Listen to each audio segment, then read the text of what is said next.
Novels forever में खुशामदीद। आज के हमारे नावल का नाम है सहर का सूरज और इसकी राइटर है समरा बुखारी। तो आइए जल्दी से स्टार्ट करते हैं इस नावल को बगैर किसी देर के। घर में दाखिल होते ही उसने टीपू और बबलू को सहन में क्रिकेट खेलते पाया। लो जी, इसका मतलब है आज फिर आपा शमसा और इरशाद भाई तशरीफ़ लाए हैं। हलक तक कड़वा हो गया। सोचा था आज तो कॉलेज से वापसी पर खाना भी नहीं खाना, बस शॉवर लेकर अपने कमरे में सो जाना है। लेकिन हमारी हर सोच पर अपना इख्तियार कहाँ है। अपने घर में चैन नहीं पड़ता ही नहीं। उसने घूरकर अपने भांजों को देखा, जो अब खाला फ्री आ गई कि नारे बुलंद कर रहे थे। क्या है, चुप करो, मैं ही आई हूँ, कोई क़यामत तो नहीं आ गई। उसने दोनों को डांट कर खामोश करवाया और सहन से बरामदे में आ गई। तौबा, किस कदर गर्मी है आज। बरामदे में आकर ठंडक का एहसास हुआ। सर से चादर उतार पैर जूतों से आज़ाद किए, फिर जूते वहीं छोड़कर अपने कमरे की जानिब बढ़ने लगी। खाला फ्री, शमसा आपा के तीसरे नंबर वाले अमार ने शर्मीली सी आवाज़ में पुकारा। 3 साल का ये बच्चा अपनी खूबसूरत आंखों और मासूम मुस्कुराहट की वजह से देखने वाले को फ़ौरन अपनी तरफ मतवज्जह कर लिया करता था। लेकिन परवा को आपा शमसा की पूरी फैमिली से अजीब उकताहट का एहसास होता था। वो इस बच्चे को मुकम्मल नज़रअंदाज करते हुए अपने कमरे में आ गई। लिबास तब्दील करके मुँह हाथ धोने के बाद पंखा फुल स्पीड में चलाया और अभी बिस्तर पर गिरने की तैयारियों में थी कि अम्मा कमरे में आ गई। शाबाश है, सोने की तैयारियां हो रही हैं। बहन बहनोई कब से आए बैठे, उन्हें सलाम तक करने की ज़रूरत नहीं समझती तुम। और वो बेचारे हैं कि अभी तक खाना भी नहीं खाया, इंतज़ार में बैठे हैं। छोटी बहना कॉलेज से लौटेगी तो सब मिलकर खाएंगे। क्यों, छोटी बहना ने क्या नवाले बना बना कर उनके मुंह में डालने हैं। बदतमीज़ी मत करो, चलो जल्दी से आओ, बहन बहनोई से मिलो, हाल अहवाल दरियाफ्त करो, मैं खाना लगवाती हूँ। हाँ, वो तो जैसे महीनों बाद इधर आए हैं जो मैं हाल अहवाल दरियाफ्त करूँ। मुश्किल से हफ्ता निकालते हैं और पहुँच जाते हैं खातिर खिदमत करवाने। अपने घर में अच्छा खाने को जो नहीं मिलता। बको मत, और ये भी ना भूलो कि ये शमसा का महका है, उसका पूरा हक है इस घर पर। अम्मी की बात के जवाब में वो बहुत कुछ कह सकती थी, लेकिन फ़ायदा क्या, वो उसे ही सख्त सुध सुनाती। अजीब बेजार कुन तासुरात चेहरे पर लिए वो अपने कमरे से बड़े कमरे तक आई, जहाँ उस वक्त शमसा आपा अपने शौहर नामदार इरशाद भाई के साथ तशरीफ़ फरमा थी। कमरे की सूरत हाल देखकर दिल जलकर खाक हो गया। कारपेट पर इरशाद भाई किस मज़े से दराज थे, हाथ में टीवी का रिमोट थामे निम दराज वो चैनल पर चैनल तब्दील कर रहे थे। उनके सामने रखी प्लेट में सीख कबाब थे और करीबी ग्लास में कोक भी डालकर रखी गई थी। कुछ ऐसा ही नक्शा शमसा बाजी का भी था। फ़र्क बस इतना था कि वो सोफ़े पर निम दराज थी। कहाँ वो उनका मुर्गी के डरबे जितना घर, और कहाँ ये रोशन रोशन घर और यहाँ के ठाट बाट।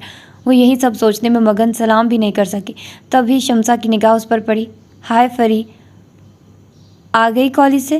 झट अपनी जगह से उठी, उसे साथ लिपटा लिया। हालांकि उन्होंने धुले धुलाए बिल्कुल साफ़ सुथरे कपड़े पहन रखे थे, फिर भी फरी को उनसे बू महसूस हुई। यकीनन ये वॉशिंग पाउडर के बजाय कपड़े धोने के लिए साबुन इस्तेमाल करती हैं। वो आहिस्तगी से पीछे हटी। अरे आ गई फरवा, खड़ी क्यों हो, बैठ जाओ। इरशाद भाई ने जल्दी से टीवी ऑफ किया, जहां उस वक्त इंग्लिश फिल्म का ऐसा सीन चल रहा था जैसे कि अक्सर चलते हैं, लेकिन इरशाद भाई के यहाँ केबल नहीं था। उन्हें यकीनन ये सीन खासा काबिल एतराज़ लगा था। जब भी फरवा को देखते ही तब्दील कर दिया। ये कबाब ले लो, कनीज़ा ने बहुत अच्छे बनाए हैं। झट प्लेट उसकी जानिब बढ़ाई। आप खाइए, मैं किचन से ले लूँगी। यूँ पेश कर रहे हैं जैसे ये मेज़बान और मैं यहाँ मेहमान हूँ। जब भी आते हैं बाप का घर समझकर बैठ जाते हैं। ये कबाब यकीनन फरमाइश करके बनवाए गए होंगे। अभी उसकी सोच यहीं तक पहुँची थी कि शोर मचाते टीपू और बबलू भी चले आए।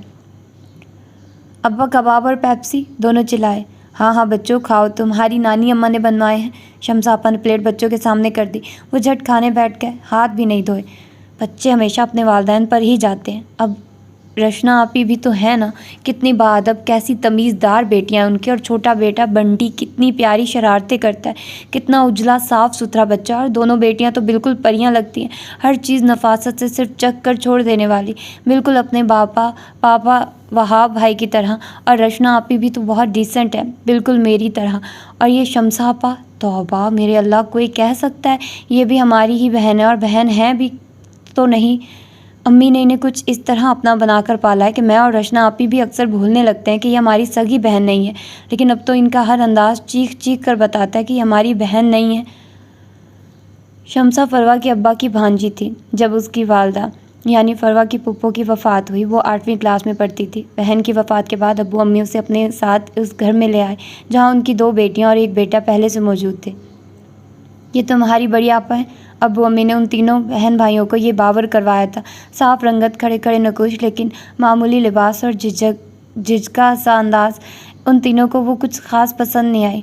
इससे अच्छे कपड़े तो हमारी मुलाजमा पहनती है। अम्मी जब शम्सा का हाथ पकड़कर अपने कमरे में ले गई तब उनकी बड़ी बहन रचना ने नाक सुकेड़कर तबसरा किया, फरवा और अहमद भाई रचना आपा की हर बात पर ईमान लाना, उनकी हाँ में हाँ मिलाना फ़र्ज समझते थे। अब जबकि शम्सा रचना को पसंद नहीं आई तो फिर उन दोनों को किस तरह पसंद आ सकती थी।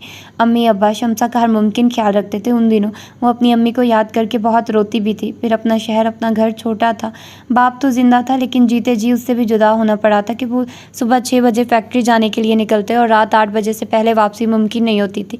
अकेले घर में जवान होती बेटी को कैसे छोड़ सकते थे। वो बेटी को अक्सर फ़ोन करते, पैसे भी भिजवाते, लेकिन जो कमी शम्सा की ज़िंदगी में आई थी वो पूरी नहीं हो सकती थी। अब्बा ने शम्सा को बहुत अच्छे स्कूल में एडमिशन दिलवा दिया, लेकिन वो गवर्नमेंट स्कूल में पढ़ने वाली लड़की यहाँ किसी तरह भी एडजस्ट नहीं कर पा रही थी। वो स्कूल जाने से कतराने लगी। अब्बा ने ट्यूशन रखवा दी। अब शम्सा का वक्त स्कूल और स्कूल से आकर ट्यूशन में कटने लगा। बाकी जो वक्त बचता वो मेहमानी के पीछे पीछे फिरने में गुजार देती। किचन के कामों में उनकी बहुत मदद करवाती, कपड़े इस्त्री कर देती और जो मुलाजमा छुट्टी कर जाती तो किसी के कहे बिना ही सफाई भी कर देती। अम्मी रचना को अक्सर शम्सा की मिसालें देने लगी। दोनों की उम्रों में सिर्फ 1 साल का फ़र्क था, लेकिन शम्सा कितनी जिम्मेदार थी। मुझे शम्सा आपा जैसा नहीं बनना, वो नाक चढ़ाकर बोली और फरवा उस वक्त क्लास 2 में पढ़ रही थी। उसने जान लिया कि शम्सा आपा जैसा बनना कोई काबिल फ़ख्र बात नहीं, वरना रचना आप ही यूँ ना कहती। शम्सा मैट्रिक के इम्तिहान से फारिग हुई थी जब उसके अब्बा की बीमारी की इत्तला आई। शम्सा के अब्बा ने फरवा के अब्बा से फ़ोन पर पता नहीं क्या कहा। उनकी बीमारी का सुनकर परेशान होने वाले अब्बा अम्मी ने अचानक ही ढेर सारी शॉपिंग कर डाली। फिर उन सारी चीज़ों के साथ साथ बच्चों को भी साथ लेकर उनके छोटे से शहर को रवाना हुए। शम्सा के अब्बा बहुत बीमार थे और वहाँ घर में शम्सा की फुप्पो और ताईजान भी मौजूद थी। उनके पहुँचते ही कुछ इंतज़ामात होने लगे। शम्सा को ममानी ने बताया,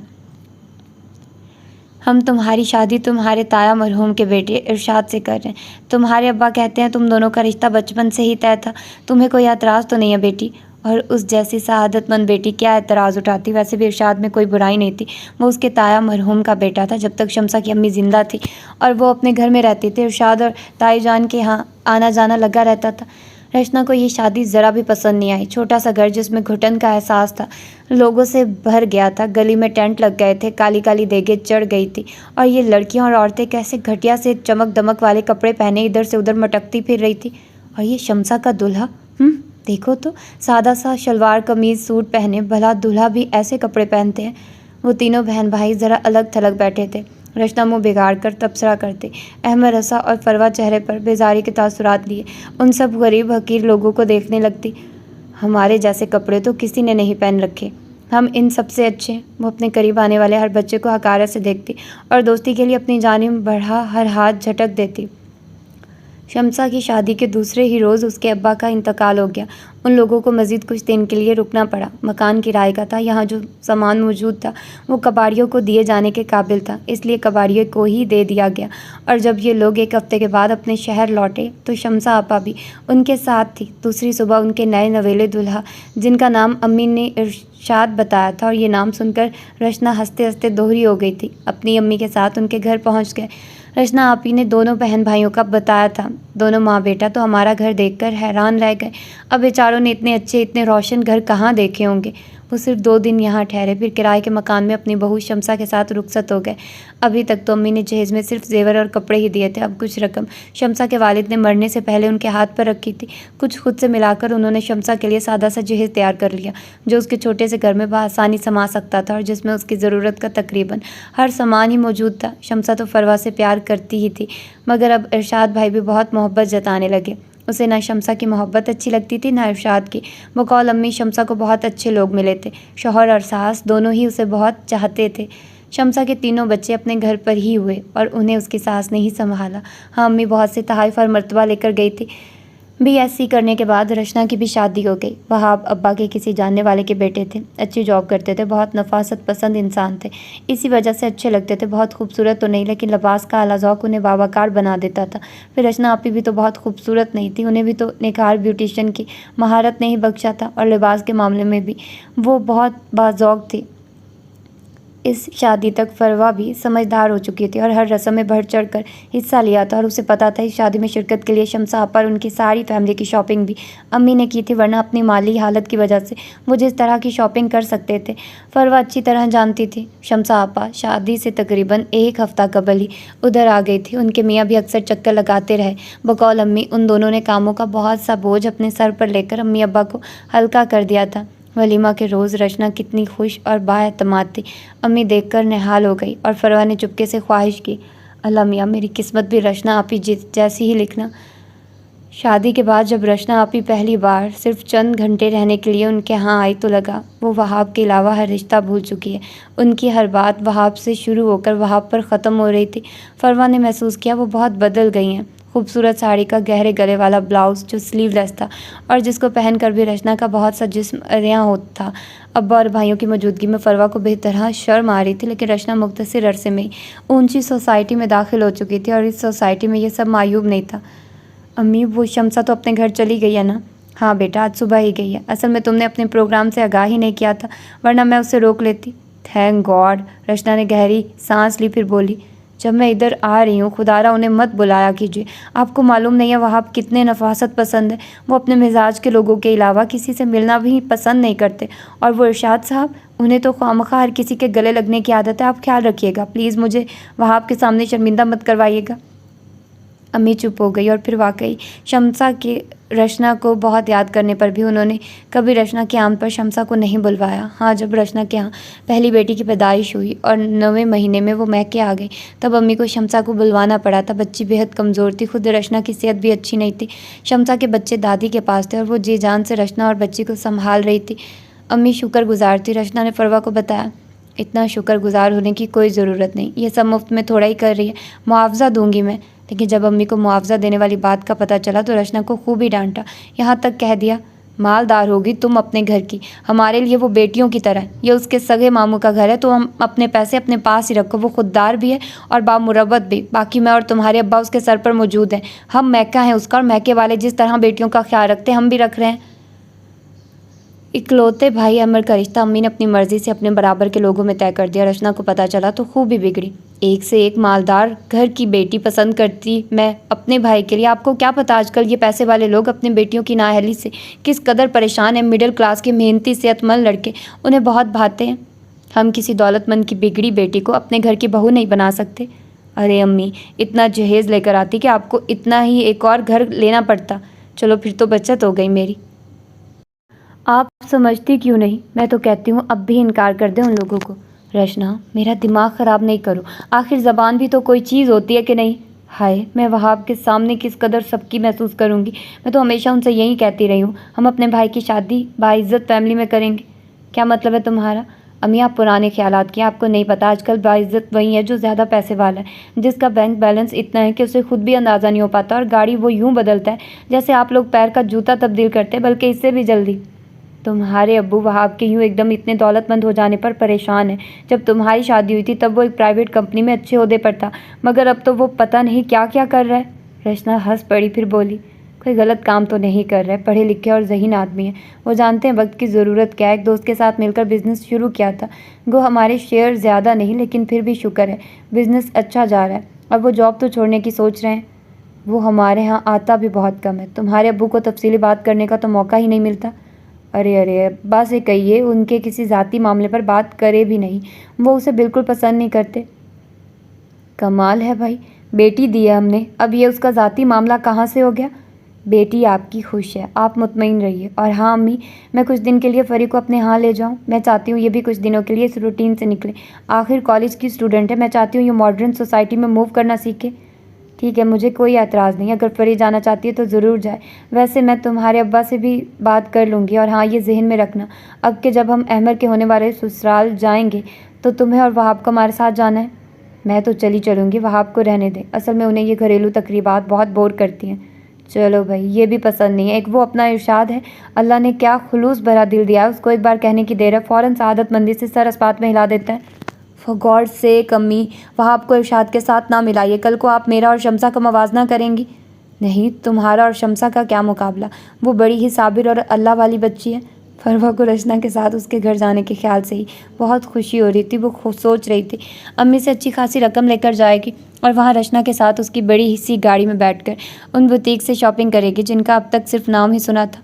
रचना आप ही बताती हैं अब तो वो अक्सर वहाँ भाई के बगैर भी बच्चों को लेकर खुद ही खाना खाने किसी अच्छे से रेस्टोरेंट में चली जाती है। शॉपिंग भी अक्सर वो अकेले ही करती हैं। वो कहती है मुझे भी अपने जैसा बाएतमाद और मॉडर्न देखना चाहती है। हाँ तो ये कुएं के मेंढक जैसी ज़िंदगी मुझे कब पसंद है।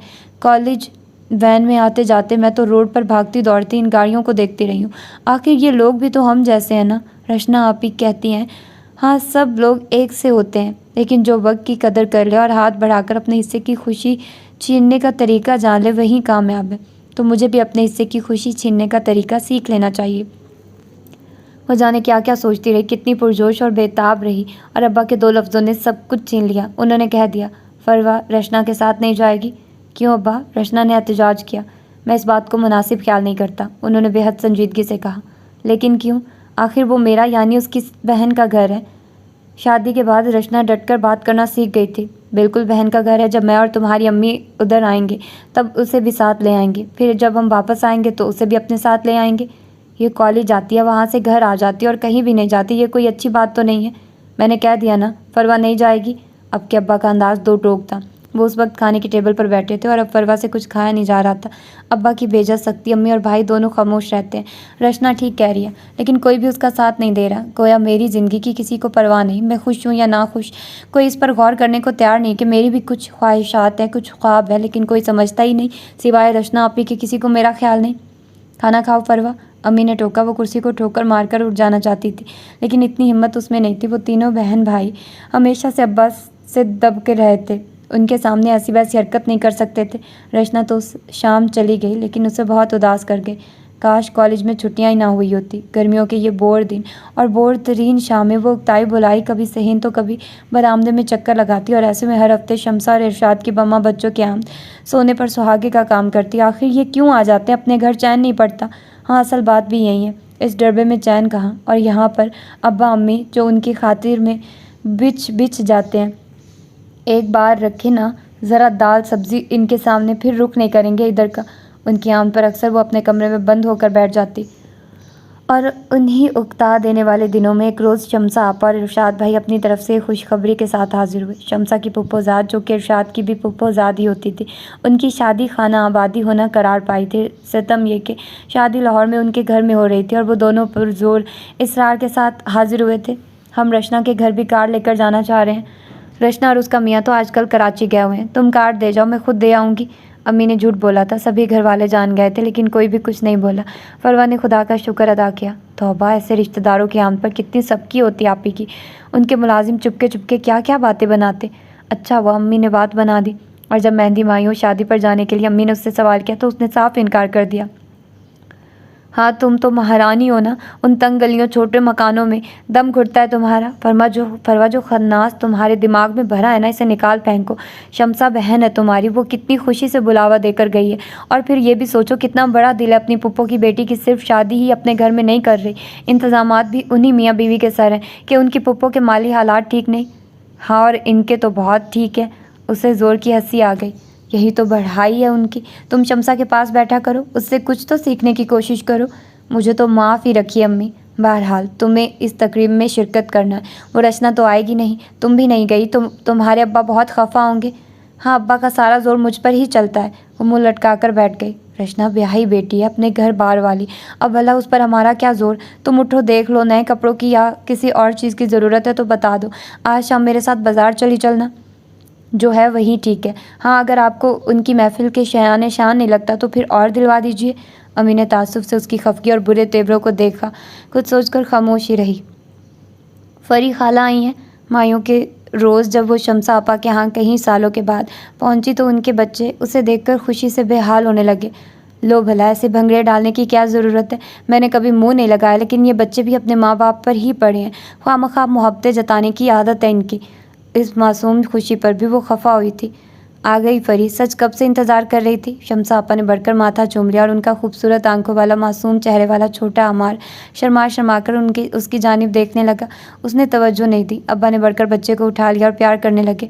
देखो फरी, अब हमने ऊपर भी कमरे डलवा लिए हैं। और भी किराए के मकान पर। उसे हैरत हुई। अरे वो हंसी, तुम्हें याद नहीं, ये मकान हमने 3-4 साल पहले ख़रीद लिया था। और तुम्हें दिखाऊं, कितने अच्छे बाथरूम बनवाए हमने, और कमरों में बड़ी बड़ी लकड़ी की अलमारियां भी बनवाई हैं। आपा बहुत पुरजोश थी, वो उतनी ही बेजार थी। कामी, देखो ये मेरी बहन परवा है। कमरे में जहाँ फर्शी दरी पर बहुत से लोग बैठे थे, जिनसे अम्मी जाकर फर्दन फर्दन मिलने लगी थी। आपा ने पता नहीं किसे पुकारा था। अच्छा, ये है आपकी बहन, लेकिन लगती तो नहीं। इस जुमले पर उसे बोलने वाले की तरफ देखना पड़ा। अरे क्यों नहीं लगती? आपा को हैरत हुई। आप कितनी गोरी हैं, कैसे खड़े खड़े नक्श हैं आपके। वजाहत उसे अंगारों पर खड़ा कर गए। सच तो यही था कि शमसा ने सूरत अपने दुधियाल वालों से ली थी। शमसा, इरशाद और यहाँ मौजूद उनके दुधियाली रिश्तेदार बेहद साफ रंगत के मालिक थे, जबकि फरवा की रंगत गंदमी थी। लेकिन उसने और रचना ने कभी ये महसूस ही नहीं किया कि शमसा आपा खूबसूरत है। उनके नज़दीक वो छोटे शहर में रहने वाली उनकी गरीब सी रिश्तेदार थी, जिन्हें किसी बात की तमीज़ ही नहीं थी, और फिर अपने दुधियाल में अपने ही जैसे लोगों में ब्याही भी गई। तपते चेहरे के साथ उसने कहर बरसाती निगाहों से बेलाग तबसरा करने वाले की तरफ जानिब देखा। बेहद साफ रंगत, ब्राउन लहरिए दार बिखरे बाल और बड़ा ही रफ्सा उलिया। बंदा पहले खुद को तो देखे। जिनके पास कुछ नहीं होता वो अपनी सूरतों पर ही इतरा सकते हैं। वो जल जल कर सोच रही थी। टीपू, अपनी मेहमान के लिए स्पेशल कुर्सी लेकर आओ।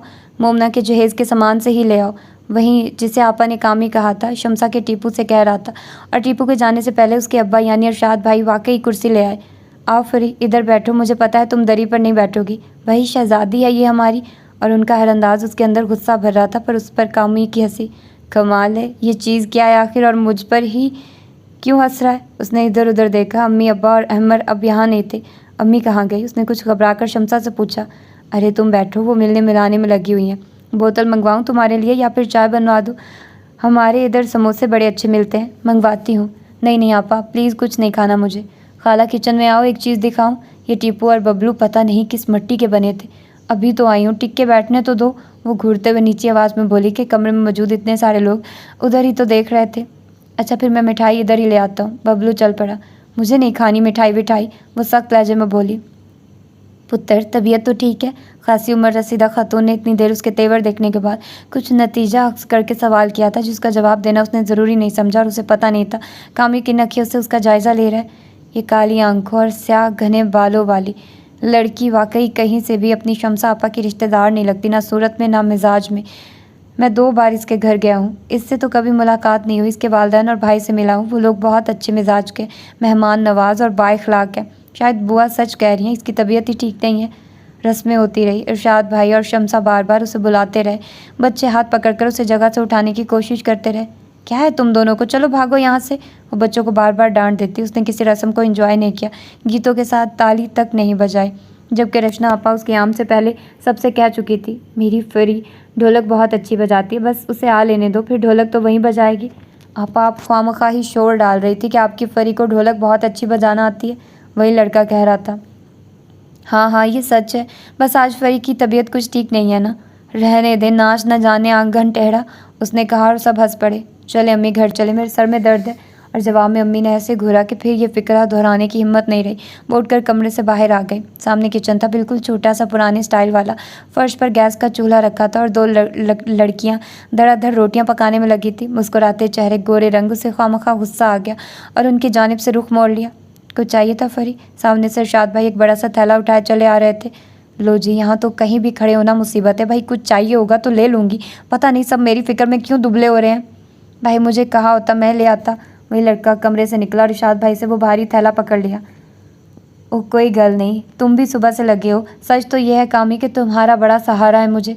छोड़िए भी भाई, ये क्या बात ले बैठे। ये बताइए खाना लगवाने का इंतज़ाम करूँ या अभी ठहर जाएं? नहीं, मेरा ख्याल है मर्दों को तो अब खाना दे देना चाहिए। बाकी लड़कियां और औरतें लगी हैं अभी ढोलक बजाने में, उन्हें शमसा बाद में खिला देगी। हाँ भाई फरी, तुम्हें भूख तो नहीं लगी? लो जी, आपस में बात करते करते फिर फरी याद आ गई। उसने बस नफ़ी में सर हिला दिया और वो बदतमीज़ पता नहीं क्यों खामखा ही हंस पड़ा। कपड़े देखे अपने, पता नहीं कब से बनवा रखे हैं, और जूते, सुबहान अल्लाह, जूते तो पहने ही नहीं। वो नंगे पाँव बड़ी बेतकल्फ़ी से इधर उधर काम करता फिर रहा था। पहले 2 छोटे लड़कों के साथ बर्तन लेकर उस कमरे में गया जिसका दरवाज़ा गली में खुलता था। यकीनन ये इस घर की बैठक थी और मर्दों के खाने का इंतज़ाम यहीं हुआ करता था। फिर आकर किचन में काम करती लड़कियों को हदायत से नवाजा और फिर खुद सीढ़ियाँ तय करके छत पर चला गया। फरवा दोबारा कमरे में आ बैठी।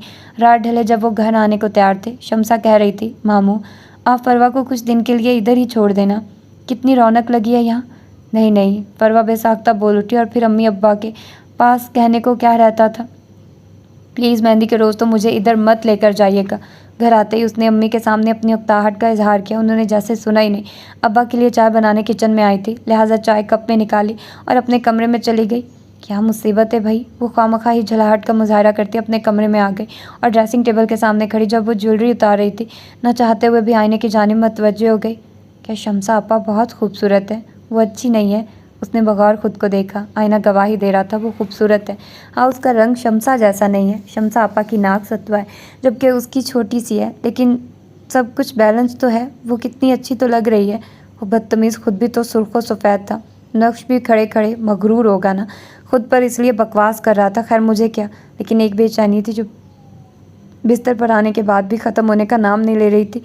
टीवी पर रंग गोरा करने वाली कितनी ही करीमों के ऐड चलते हैं। मैंने कभी गौर ही नहीं किया लड़कियां कितने टोटके आजमाती हैं और मैंने कभी कुछ किया ही नहीं। घरेलू उपटन तक नहीं बनाया कभी। खुद से इतनी लापरवाही भी अच्छी नहीं। अब मैं ज़रूर कुछ ना कुछ करूँगी। आज तो ब्लीच भी नहीं की थी। मेहंदी पर जाने से एक रोज़ पहले ब्लीच लगाऊंगी। इससे भी रंग में बड़ा वाज़ेह फ़र्क आ जाता है। और मैं सब सूट नहीं पहनूंगी। सब्ज़ और पीला तो हर किसी ने पहना होगा। मुझे सबसे मुनफरिद नज़र आना चाहिए। मैं पिंक सूट पहनूंगी जिस पर सफ़ेद मोतियों का काम किया गया है, जो ये रचना आपी ने मुझे मेरी बर्थडे पर गिफ्ट किया था। और हाँ, इस बर्थडे पर शम्सा आपा ने भी तो मुझे ज्वेलरी दी थी, अच्छी खासी महंगी वाली। लेकिन तब मैंने उन्हें कहा था मुझे डिज़ाइन पसंद नहीं आया, लेकिन मेरी सारी ज्वेलरी में वही सबसे अच्छी है।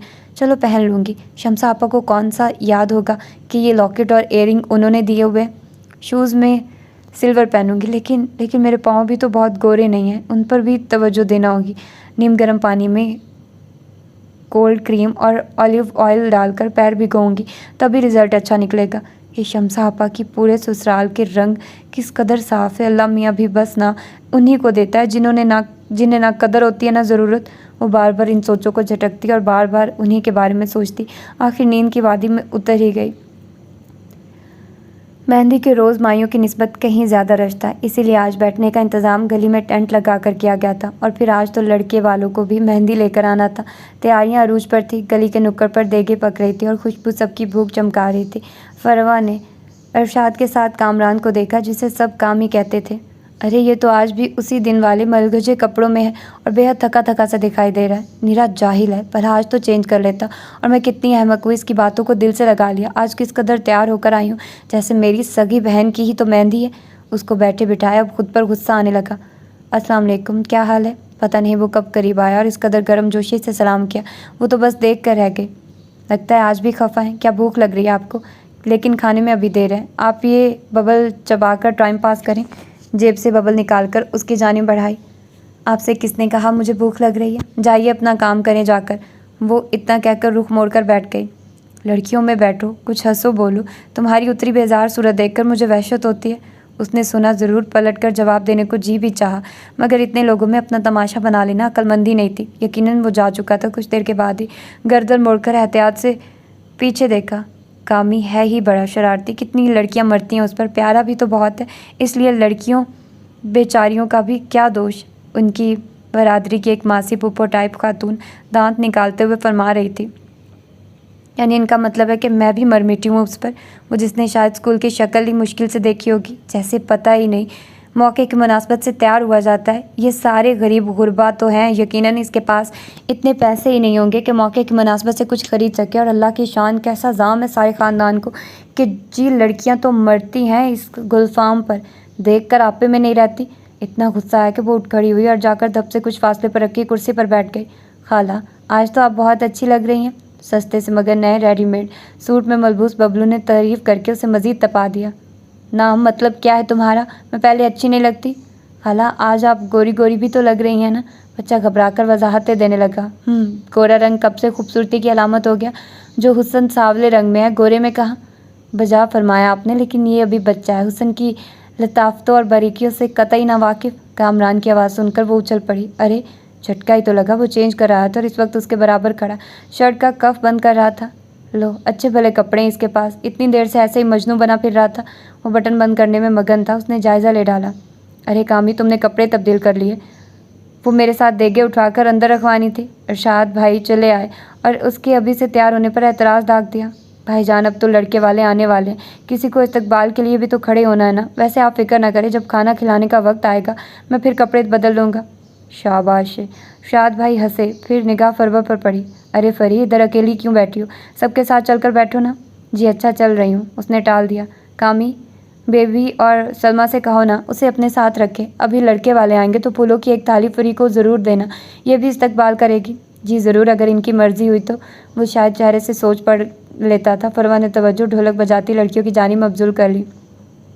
अरे कामी, तुम इधर खड़े हो, तुम्हारे अंकल कहाँ हैं? ज़रा बाहर मर्दाने में देख कर आओ तो। उसी वक्त अम्मी चली आई और कामरान रवाना हुआ। शम्सा और इरशाद खुद रचना को फ़ोन करना चाह रहे हैं। बेचारे मोहब्बत के मारे पुरखुलूस हैं। उन्हें क्या पता रचना ब्याह के बाद बड़ी आदमी हो गई है। ऐसी तकरीबात में जाना और सादा मिजाज रिश्तेदारों से मिलना पसंद ही नहीं करती। अब बुलवाया है तुम्हारे अब्बा को, उनसे मशवरा करूँगी। रचना आपा यहाँ आकर करेंगी भी क्या? ये कोई माहौल है उनके आने वाला? उसने अपनी नन्ही सी नाक सुकेड़ी। क्यों भाई, क्या खराबी नज़र आ गई है तुम्हें इस माहौल में? खबरदार, जो नाक चढ़ा चढ़ा कर तबसरे किए, किसी ने देख लिया तो मुझे कितनी शर्मिंदगी उठानी पड़ेगी। तुम दोनों बहनें पता नहीं कैसा दिमाग लेकर पैदा हुई हो, इंसान को इंसान ही नहीं समझती। अच्छा अम्मी, बस भी करें, कुछ नहीं कहूँगी अब मैं, लेकिन प्लीज़ रस्म के बाद आप लोग जल्दी घर जाने का कर लीजिएगा। इतना शोर है यहाँ, मेरे तो सर में दर्द होने लगा है। अच्छा है अमर भाई नहीं आए, आज घर में मज़े से बैठे टीवी देख रहे होंगे। कुछ ही देर के बाद लड़के वाले आ गए और नए हंगामों का आगाज़ हुआ। उनकी तरफ तो जोश बहुत ही ज़्यादा था, लड़की वाले गीतों में मुकाबला नहीं कर रहे थे।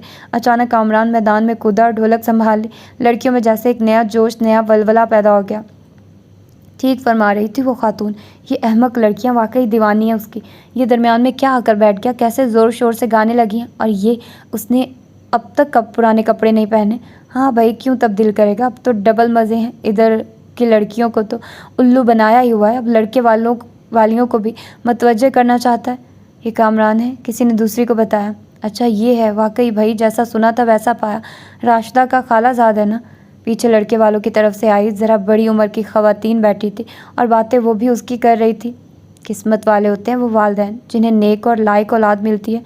पता नहीं अब ये नेक और लायक औलाद है या फिर इतना बुरा कि इसे देखकर इसके वालिदैन पर तरस खाया जाता है। उधर से इस इरशाद पर तबसरा नहीं हुआ और ना बात कुछ ना कुछ पल्ले पड़ जाती। अब टीपू, बबलू, शम्सा आपा और एक दो दूसरी लड़कियां मिठाई के थाल उठाए चली आ रही थी। ये शम्सा आपा को भी तैयार होना नहीं आया। कैसा फजूल सा सूट पहन रखा है, ये तो पिछले साल फैशन में था, अब कौन पहनता है यहाँ। सब मुझे इनकी बहन की हैसियत से ही जानते, मेरे बारे में भी कहाँ कोई अच्छी राय रखते होंगे, वही समझते होंगे। मैं भी शम्सा आपा जैसी ही हूँ। तौबा, कैसे हंस हंस कर हर किसी से मिलती है, बस नहीं चलता सबके कदमों में बिछ बिछ जाए। भला मैं क्यों होने लगी इनकी बहन, सबको पता है या मामू जाद हूँ इनकी। अंगारे मत चबाइए, ये गुलाब जामुन नोश फरमाइए। रस्म अदा करने के लिए लड़की को लाया जा रहा था। कुछ देर के लिए गीतों का सिलसिला रुक गया और वो एक प्लेट पकड़े उसके पास आ गया था। हाय, गर्मा गर्म गुलाब जामुन। कुछ भूख भी सता रही थी, झट से एक उठा ही लिया। एक मेरी तरफ से भी उठा लें। क्यों खामखा? वो बिगड़ी। कमाल है, आप तो यूँ गुस्सा दिखा रही हैं जैसे मैंने गुलाब जामुन नहीं गुलाब देन पेश कर दिया करके इसे कबूल करने को कहा है। मिस्टर, बहुत लड़कियां हैं यहाँ पर जो बआसानी आपसे मुतासिर हो सकती हैं, जाइए यहाँ, टाइम ज़ाया मत करें। उसने धीरे से लेकिन कहर में डूबी आवाज़ में कहा।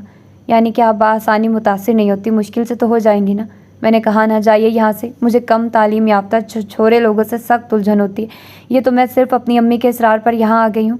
अगर आप जैसी खूबसूरत लड़कियां पसंद का यही मयार बना लें तो हमारे मुल्क के लड़के आला तालीम याफ्ता होते चले जाएं, मुल्क तरक्की करता जाए। आफरीन आफरीन। वो सख्त मुतासिर दिखाई दे रहा था उसके ख्यालात जानकर, और वो तो खूबसूरत लड़कियां पर उसे देख कर रह गई। यकीनन उसने तंज किया, ये सफ़ेद चमड़ी वाले होते ही मगरूर हैं, बदतमीज़, जाहिल, बेहुदा। अब के कुछ कहा तो मैं शम्सा आपा से शिकायत लगाऊंगी इसके। और जाफरी, किन ख्यालों में गुम हो, खाना लग रहा है। अम्मी ने यकीनन पहले आवाज़ें दी थी, अब बाजू से पकड़ कर हिला रही थी। ओह अम्मी, इतनी जल्दी खाना लग गया? जल्दी? 11 बज रहे हैं। अम्मी को शायद दिमागी हालत पर शुबा हुआ कि वो तो 8 बजते ही भूख का शोर मचा देने वालों में से थी। मेरा मतलब है कि शादी ब्याह के मौक़ों पर तो बहुत देर हो जाती है। उसने वजाहत करने की कोशिश की। अम्मी इतनी देर में आगे बढ़ चुकी थी। लेग पीस पसंद करेंगी या ब्रेस्ट पीसेस ला कर दूँ? खाना लगवाते हुए वो पूछ रहा था। हम अपने घर में सब कुछ खाते रहते, भूखे नदीदे नहीं हैं, सब कुछ अपने लिए संभाल कर रखिए। हाय कितना ख्याल है आपको मेरा, कहाँ मैं कहाँ ये मकाम, अल्लाह अल्लाह। इससे पहले कि वो मज़ीद सख्त जवाब देती वो गुनगुनाते हुए आगे बढ़ गया। अब अम्मी के पास खड़ा था और ये अम्मी कैसी मोहब्बत से देख रही हैं इसे, इसीलिए तो हर ऐरा गहरा सर पर चढ़ जाता है। प्लेट में चावल निकाले, ध्यान उन दोनों की जानिब था। सालन कुछ ज़्यादा डाल दिया, मिर्च मसाले तेज़ थे। अब हर चम्मच लेने के बाद सी कर रही थी और आंखों में आया पानी दुपट्टे से पूंछ रही थी, क्या हुआ, मिर्चें लग रही हैं? अम्मी और शमसा आपा की नज़र पड़ी तो फ़ौरन लपकी। उफ, इतने तेज़ मसाले हैं, उसने एतराज़ जोड़ा। तुम्हें कहा किसने था इतना सालन डालने को, ज़रा प्लेट का हाल देखो। खैर मैं दूसरा खाना डाल देती हूँ। शमसा आपा खुदाई खिदमतगार, उन्हें तो ऐसा मौका खुदा दे। प्लेट में उसके लिए चावल डाले, साथ ही कामरान को आवाज़ देकर शज़ान की एक बोतल लाने को कहा। क्या आप चावलों पर शज़ान डालेंगी? मजाल है जो कोई काम बगैर मालूमात लिए भी कर दिया जाए। ओहो, फरी को मिर्चें लग रही है, देखो तो। बेचारी की आंखों से भी पानी बहने लगा, इसके लिए मंगवा रही हूँ। अच्छा ला देता हूँ, वैसे पता नहीं आंखों में पानी की वजह ये बेचारा सालन है या कोई और बात है। उसने बुड़बड़ाहट साफ सुनी लेकिन चुप रही। इस वक्त वाकई उसे शहजान की ज़रूरत थी। शादी से फारिग होते ही वो कॉलेज ट्रिप के साथ मरी भोरबंद के लिए रवाना हो गई। बड़ा इंतज़ार था उन सहेलियों को इस मौके का। वो सब बेहद एक्साइटेड थी और वाकई मज़ा भी बहुत आया। बेफिक्री की ये दिन और जवान खून हर बात पर हंसी, हर मिनट को एंजॉय करती, तस्वीरें बनवाती, हर छोटे बड़े स्टॉल से कुछ ना कुछ लेकर खाती। ये लड़कियां कल को किस्मतों के फेर में होंगी, हंसी भी कैद में होगी और सोच भी। बस आज अपना है, उसे जी भर के जी लो। और वो सब यही तो कर रही थी। घर में बहुत कम उसने फ़ोन किया और उस पर गौर नहीं किया कि अम्मी भी मुख्तसर हाल अहवाल दरियाफ्त करके फ़ोन बंद कर देती थी। हालांकि उसे यहाँ भेजते हुए वो कितनी फ़िक्रमंद थी। और 5वें दिन जब उनकी वापसी हुई, कॉलेज गेट पर अपने लिए अहमर भाई या अब्बा की बजाय इरशाद भाई को देखकर उसे शदीद कोफत हुई। हुलिया तो देखो ज़रा इनका, उफ मेरी फ्रेंड्स क्या सोचेंगी। उसे बेहद शर्मिंदगी हो रही थी। दूसरी तरफ इरशाद भाई बिल्कुल खामोश थे। हालांकि उसे देखकर तो वो कभी ऐसे नहीं रहते थे। टैक्सी पर वो दोनों घर पहुंचे। रास्ते में 1-2 बार इरशाद भाई ने बोलने की कोशिश की मगर जैसे कुछ सोचकर चुप रहे। उसे बेचैनी होने लगी, कुछ ऐसा है जो अनहोना है। और वो क्या था, ये उसे अपने घर के गेट पर लगे शामियाने और लोगों के हजूम को देखकर भी समझ में नहीं आया। लेकिन दिल तेज़ी से धड़कने लगा और टैक्सी से उतरते हुए उसके पैर कांप रहे थे। अमर भाई उसे देखकर आगे बढ़े और अपने साथ लगाकर रोने लगे। क्या हुआ, वो बामुश्किल पूछ पाए। अब्बू हमें छोड़कर हमेशा के लिए चले गए फरी। वो भी रोने लगी। कामरान ने अमर को गले लगाकर तसल्ली दी और इरशाद भाई उसे अंदर ले आए। बस फरी हौसला करो, रचना आप ही खुद को संभालते हुए उसे तसल्ली दी थी। ये कैसे हुआ, कब हुआ, किसी ने मुझे इत्तला नहीं दी। अब्बू को अचानक दिल की तकलीफ़ हुई थी। जिस रोज़ तुम गई थी उससे अगले रोज़ उन्हें अस्पताल दाखिल करवाया गया था। हमारा ख्याल था वो ठीक हो रहे हैं, लेकिन अल्लाह को कुछ और ही मंजूर था। आज सुबह ही वो अचानक हमें छोड़कर चले गए। रचना की आवाज़ भरा गई। अब क्या होगा, अब्बा के बगैर हम कैसे रहेंगे? अम्मी तो अकेली रह गई और मैं तो यतीम हो गई। वो खामोश थी लेकिन जहन मुसलसल चल रहा था। आने वाले दिन बहुत कठिन हो जाते जो शमसा आपा यहाँ ठहर ना जाती। उसे पहली बार उनकी आमद बुरी नहीं लगी। वो सारा घर संभालती, उसे और अम्मी को वक्त पर खाना देती और सबसे बढ़कर अम्मी की बेहद दिलजोई करती। शाम को इरशाद भाई भी आ जाते। कभी उनके हाथ में गर्म समोसों का लिफाफा होता तो कभी फ्राई फिश ले आते। उनके तीनों बच्चे अब क्रिकेट नहीं खेलते थे। उन्हें पता था नानी और खाला उदास हैं और उन्हें शोर अच्छा नहीं लगता। जो कमरा उन्हें रहने को दिया गया था वो ज़्यादातर उसी में रहते या फिर कुछ देर के लिए गली में निकल जाते। पहले 4 रोज़ तो रचना भी यहाँ रही, 1 हफ्ते तक दिन में और 1-2 घंटे के लिए चक्कर लगा लेती। लेकिन अब काफ़ी दिनों से सिर्फ फ़ोन पर ही पूछ रही थी। इरशाद भाई ने उसे सिर्फ 1 हफ्ता ही कॉलेज से छुट्टी करने दी थी। अब वो बाकायदा कॉलेज जा रही थी मगर वहाँ जाकर भी दिल नहीं लगता था। वो उदास कभी लाइब्रेरी की सीढ़ियों में आ बैठती तो कभी स्टाफ रूम के पीछे बने लॉन में पनाह लेती। घर पहुंचती तो नरहाल सी होती। शमसा आपा झट गरम खाना लाकर उसके सामने रख देती और इसरार करके खिलाती थी। फिर वो सोने के लिए अपने कमरे में आ जाती। अम्मी और शमसा आपा की बातों से अंदाज़ा होता था कि कामरान भी अक्सर आता रहता था। इसका मतलब है वो इसी शहर में रहता है, शायद कोई जॉब वगैरह करता होगा। बहुत दिनों के बाद रचना आपी आई तो अकेली नहीं थी, वहाब भी साथ थे। अम्मी के तो हाथ पांव फूल गए। शमसा से कहा, फरी को जगाओ, वहाब चाय नहीं कॉफ़ी पसंद करता और फरी अच्छी कॉफ़ी बना लेती और तुम खाने की तैयारी करो। मिर्च मसाले बिल्कुल हल्के रखना, वहाब को तेज़ मसाले पसंद नहीं। और हाँ, कमरे में आज ठंडक ज़्यादा ही है, हीटर भी ऑन कर दो। आज वो लोग काफ़ी देर बैठे। वहाब ने कोई ख़ास बात तो नहीं की लेकिन बड़े आराम से सोफे पर बैठे टीवी देखते रहे। लेकिन एक बार भी रचना से जल्दी चलने को नहीं कहा। उनकी बेटियां भी बाप के पास बैठी खामोशी से टीवी देखती रही। अम्मी, हम कुछ दिन के लिए फरी को अपने यहाँ ले जा रहे हैं। माहौल चेंज होगा तो इसे खुद को संभालने में मदद मिलेगी। लेकिन मैं अकेली, अम्मी हिचकिचाई। अकेली क्यों, अहमर है आपके पास और आप बता रही हैं ये शमसा भी आजकल इधर ही होती है। हाँ बेटा, बहुत ख्याल किया इसने हमारा। ये तो खैर बेटी है, लेकिन इरशाद तो दामाद होते होते बेटा बनकर दिखाया। अम्मी की आवाज़ धीमी थी, लेकिन इस बात पर रचना और फरवा ने एक साथ ही वहाब की तरफ देखा। शुक्र है कि वो टीवी में ही मगन था। बस फिर ठीक है, हम फरी को लेकर जा रहे हैं। फरी 2-4 जोड़े रख लो, ज़्यादा मत रखना, बाकी मैं नए जोड़े खरीद दूँगी। वो कभी रचना के यहाँ जाने को बेकरार हुआ करती थी, लेकिन आज जी नहीं चाह रहा था। बार बार इनकार करके वो बहन को खफा भी नहीं करना चाहती थी। कमरे में आकर बेदिली से ज़रूरत की चंद चीज़ें रखने लगी। अभी वो बैग की जिप बंद कर रही थी कि अम्मी चली आए। तुम्हें याद होगा, तुम्हारे अब्बा को तुम्हारा रचना के यहाँ जाकर रहना पसंद नहीं था। मैं भी तुम्हें भेजना नहीं चाह रही थी, उसके इसरार पर मजबूर हो गई हूँ। तुम भी वहाँ ज़्यादा दिन मत लगाना, परसों कह देना मैं वापस जाना चाहती हूँ, पढ़ाई का हर्ज हो रहा है। फिर मुझे फ़ोन कर देना, अहमद को भेज दूँगी। ठीक है अम्मी, और आप परेशान मत होइएगा, मुझे यकीन है मैं वहाँ खुश रहूँगी। उसने उनसे ज़्यादा खुद को यकीन दिलाया। घर में तो वहाब भाई चुपचाप टीवी में ही मगन रहे थे, लेकिन रास्ते में उससे छोटी छोटी कहीं बातें कर डाली। मसलन वो किस क्लास में, किस कॉलेज में पढ़ती है, उसके सब्जेक्ट क्या है, वो क्या बनने का इरादा रखती है, और ये कि उसे खाने में क्या पसंद है। रचना उसे जवाब देने पर उकसाती रही और उसे बताती रही कि उनके यहाँ अनकरीब एक फ़ंक्शन है, आएंगे तो उसमें वहाब की जान पहचान के शहर के मशहूर बिजनेसमैन। लेकिन घबराओ नहीं, सिर्फ मर्द ही नहीं, ख़वातीन भी होंगी। फिर इसके बाद हमें एक शादी का फंक्शन भी अटेंड करना है।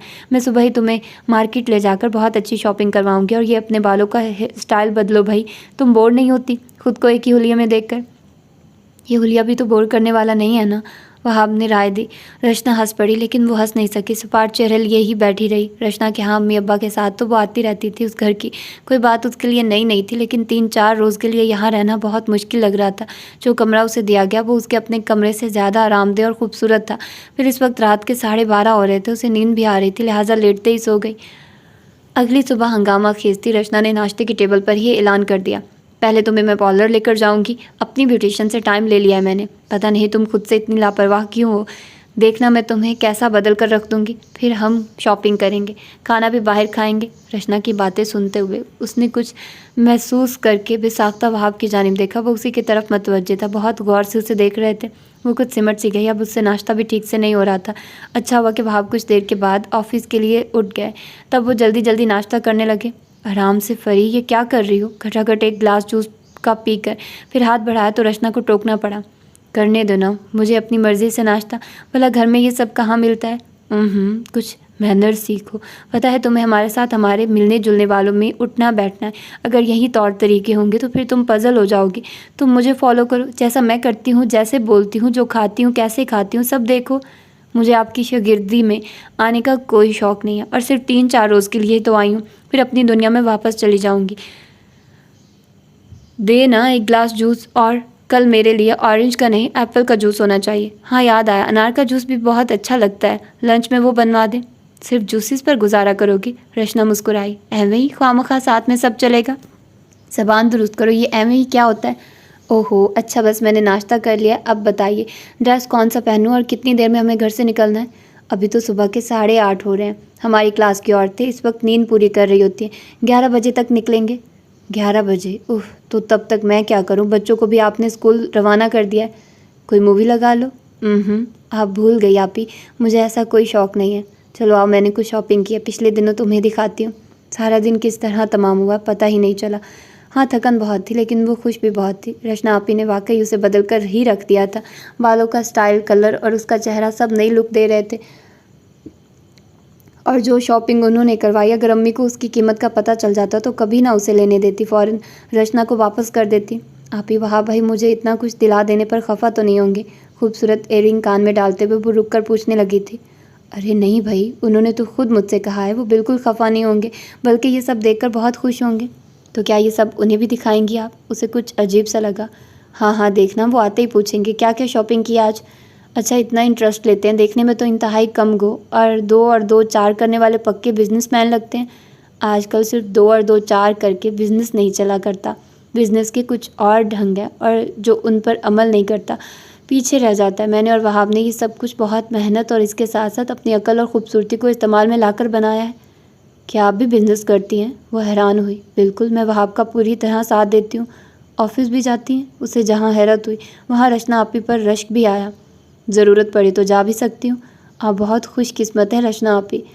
किस्मत बनाना या बिगाड़ना हमारे अपने हाथ में। अब देख लो, अब्बा ने तो मेरी शादी एक नॉर्मल सी फैमिली में की थी। वहाब एक कंपनी में जॉब ही करते थे ना, लेकिन उन्होंने मुझसे कहा कि तरक्की फिर और तरक्की करने ने चले जाना मेरी आरज़ू है। मैंने कहा जो आपकी आरज़ू वो मेरी आरज़ू। बस फिर दिमाग उनका, प्लानिंग उनकी और मेहनत साथ में मेरी भी शामिल होती चली गई। ऐसा लाइफ पार्टनर हर किसी को नहीं मिलता ना रचना आपी।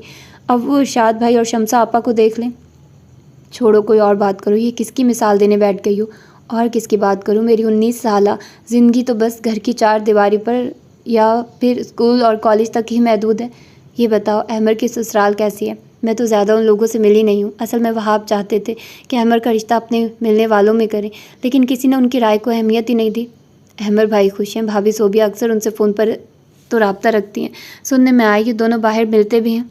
सोबिया खूबसूरत तो नहीं है, रचना ने मुँह बनाया। अहमर भाई को तो आजकल सारे ज़माने में एक वही चांद चेहरा दिखाई देता है। फरवा हंसने लगे। रात को देर से वहाब घर वापस आए। ये टाइम फरवा के सोने का होता था, लेकिन आज रचना ने सोने नहीं दिया। वहाब आ जाए फिर मिलकर कॉफ़ी भी पीते हैं। उसे ना कॉफ़ी पीने का शौक़ था, ना वहाब भाई से मुलाकात की चाह, लेकिन बार बार रचना से तकरार करना भी मुनासिब नहीं था। वहाब खाना खा कर आए थे। उनके आते ही रचना ने आज की गई तमाम शॉपिंग निकाल ली और एक एक चीज़ उन्हें दिखाने लगी। कल डिनर के लिए फरवा का ये लिबास ठीक रहेगा। उन्होंने नीले रंग का सूट उठाकर बगौर देखने के बाद राय दी थी। रचना ने इस बात में सर हिला दिया।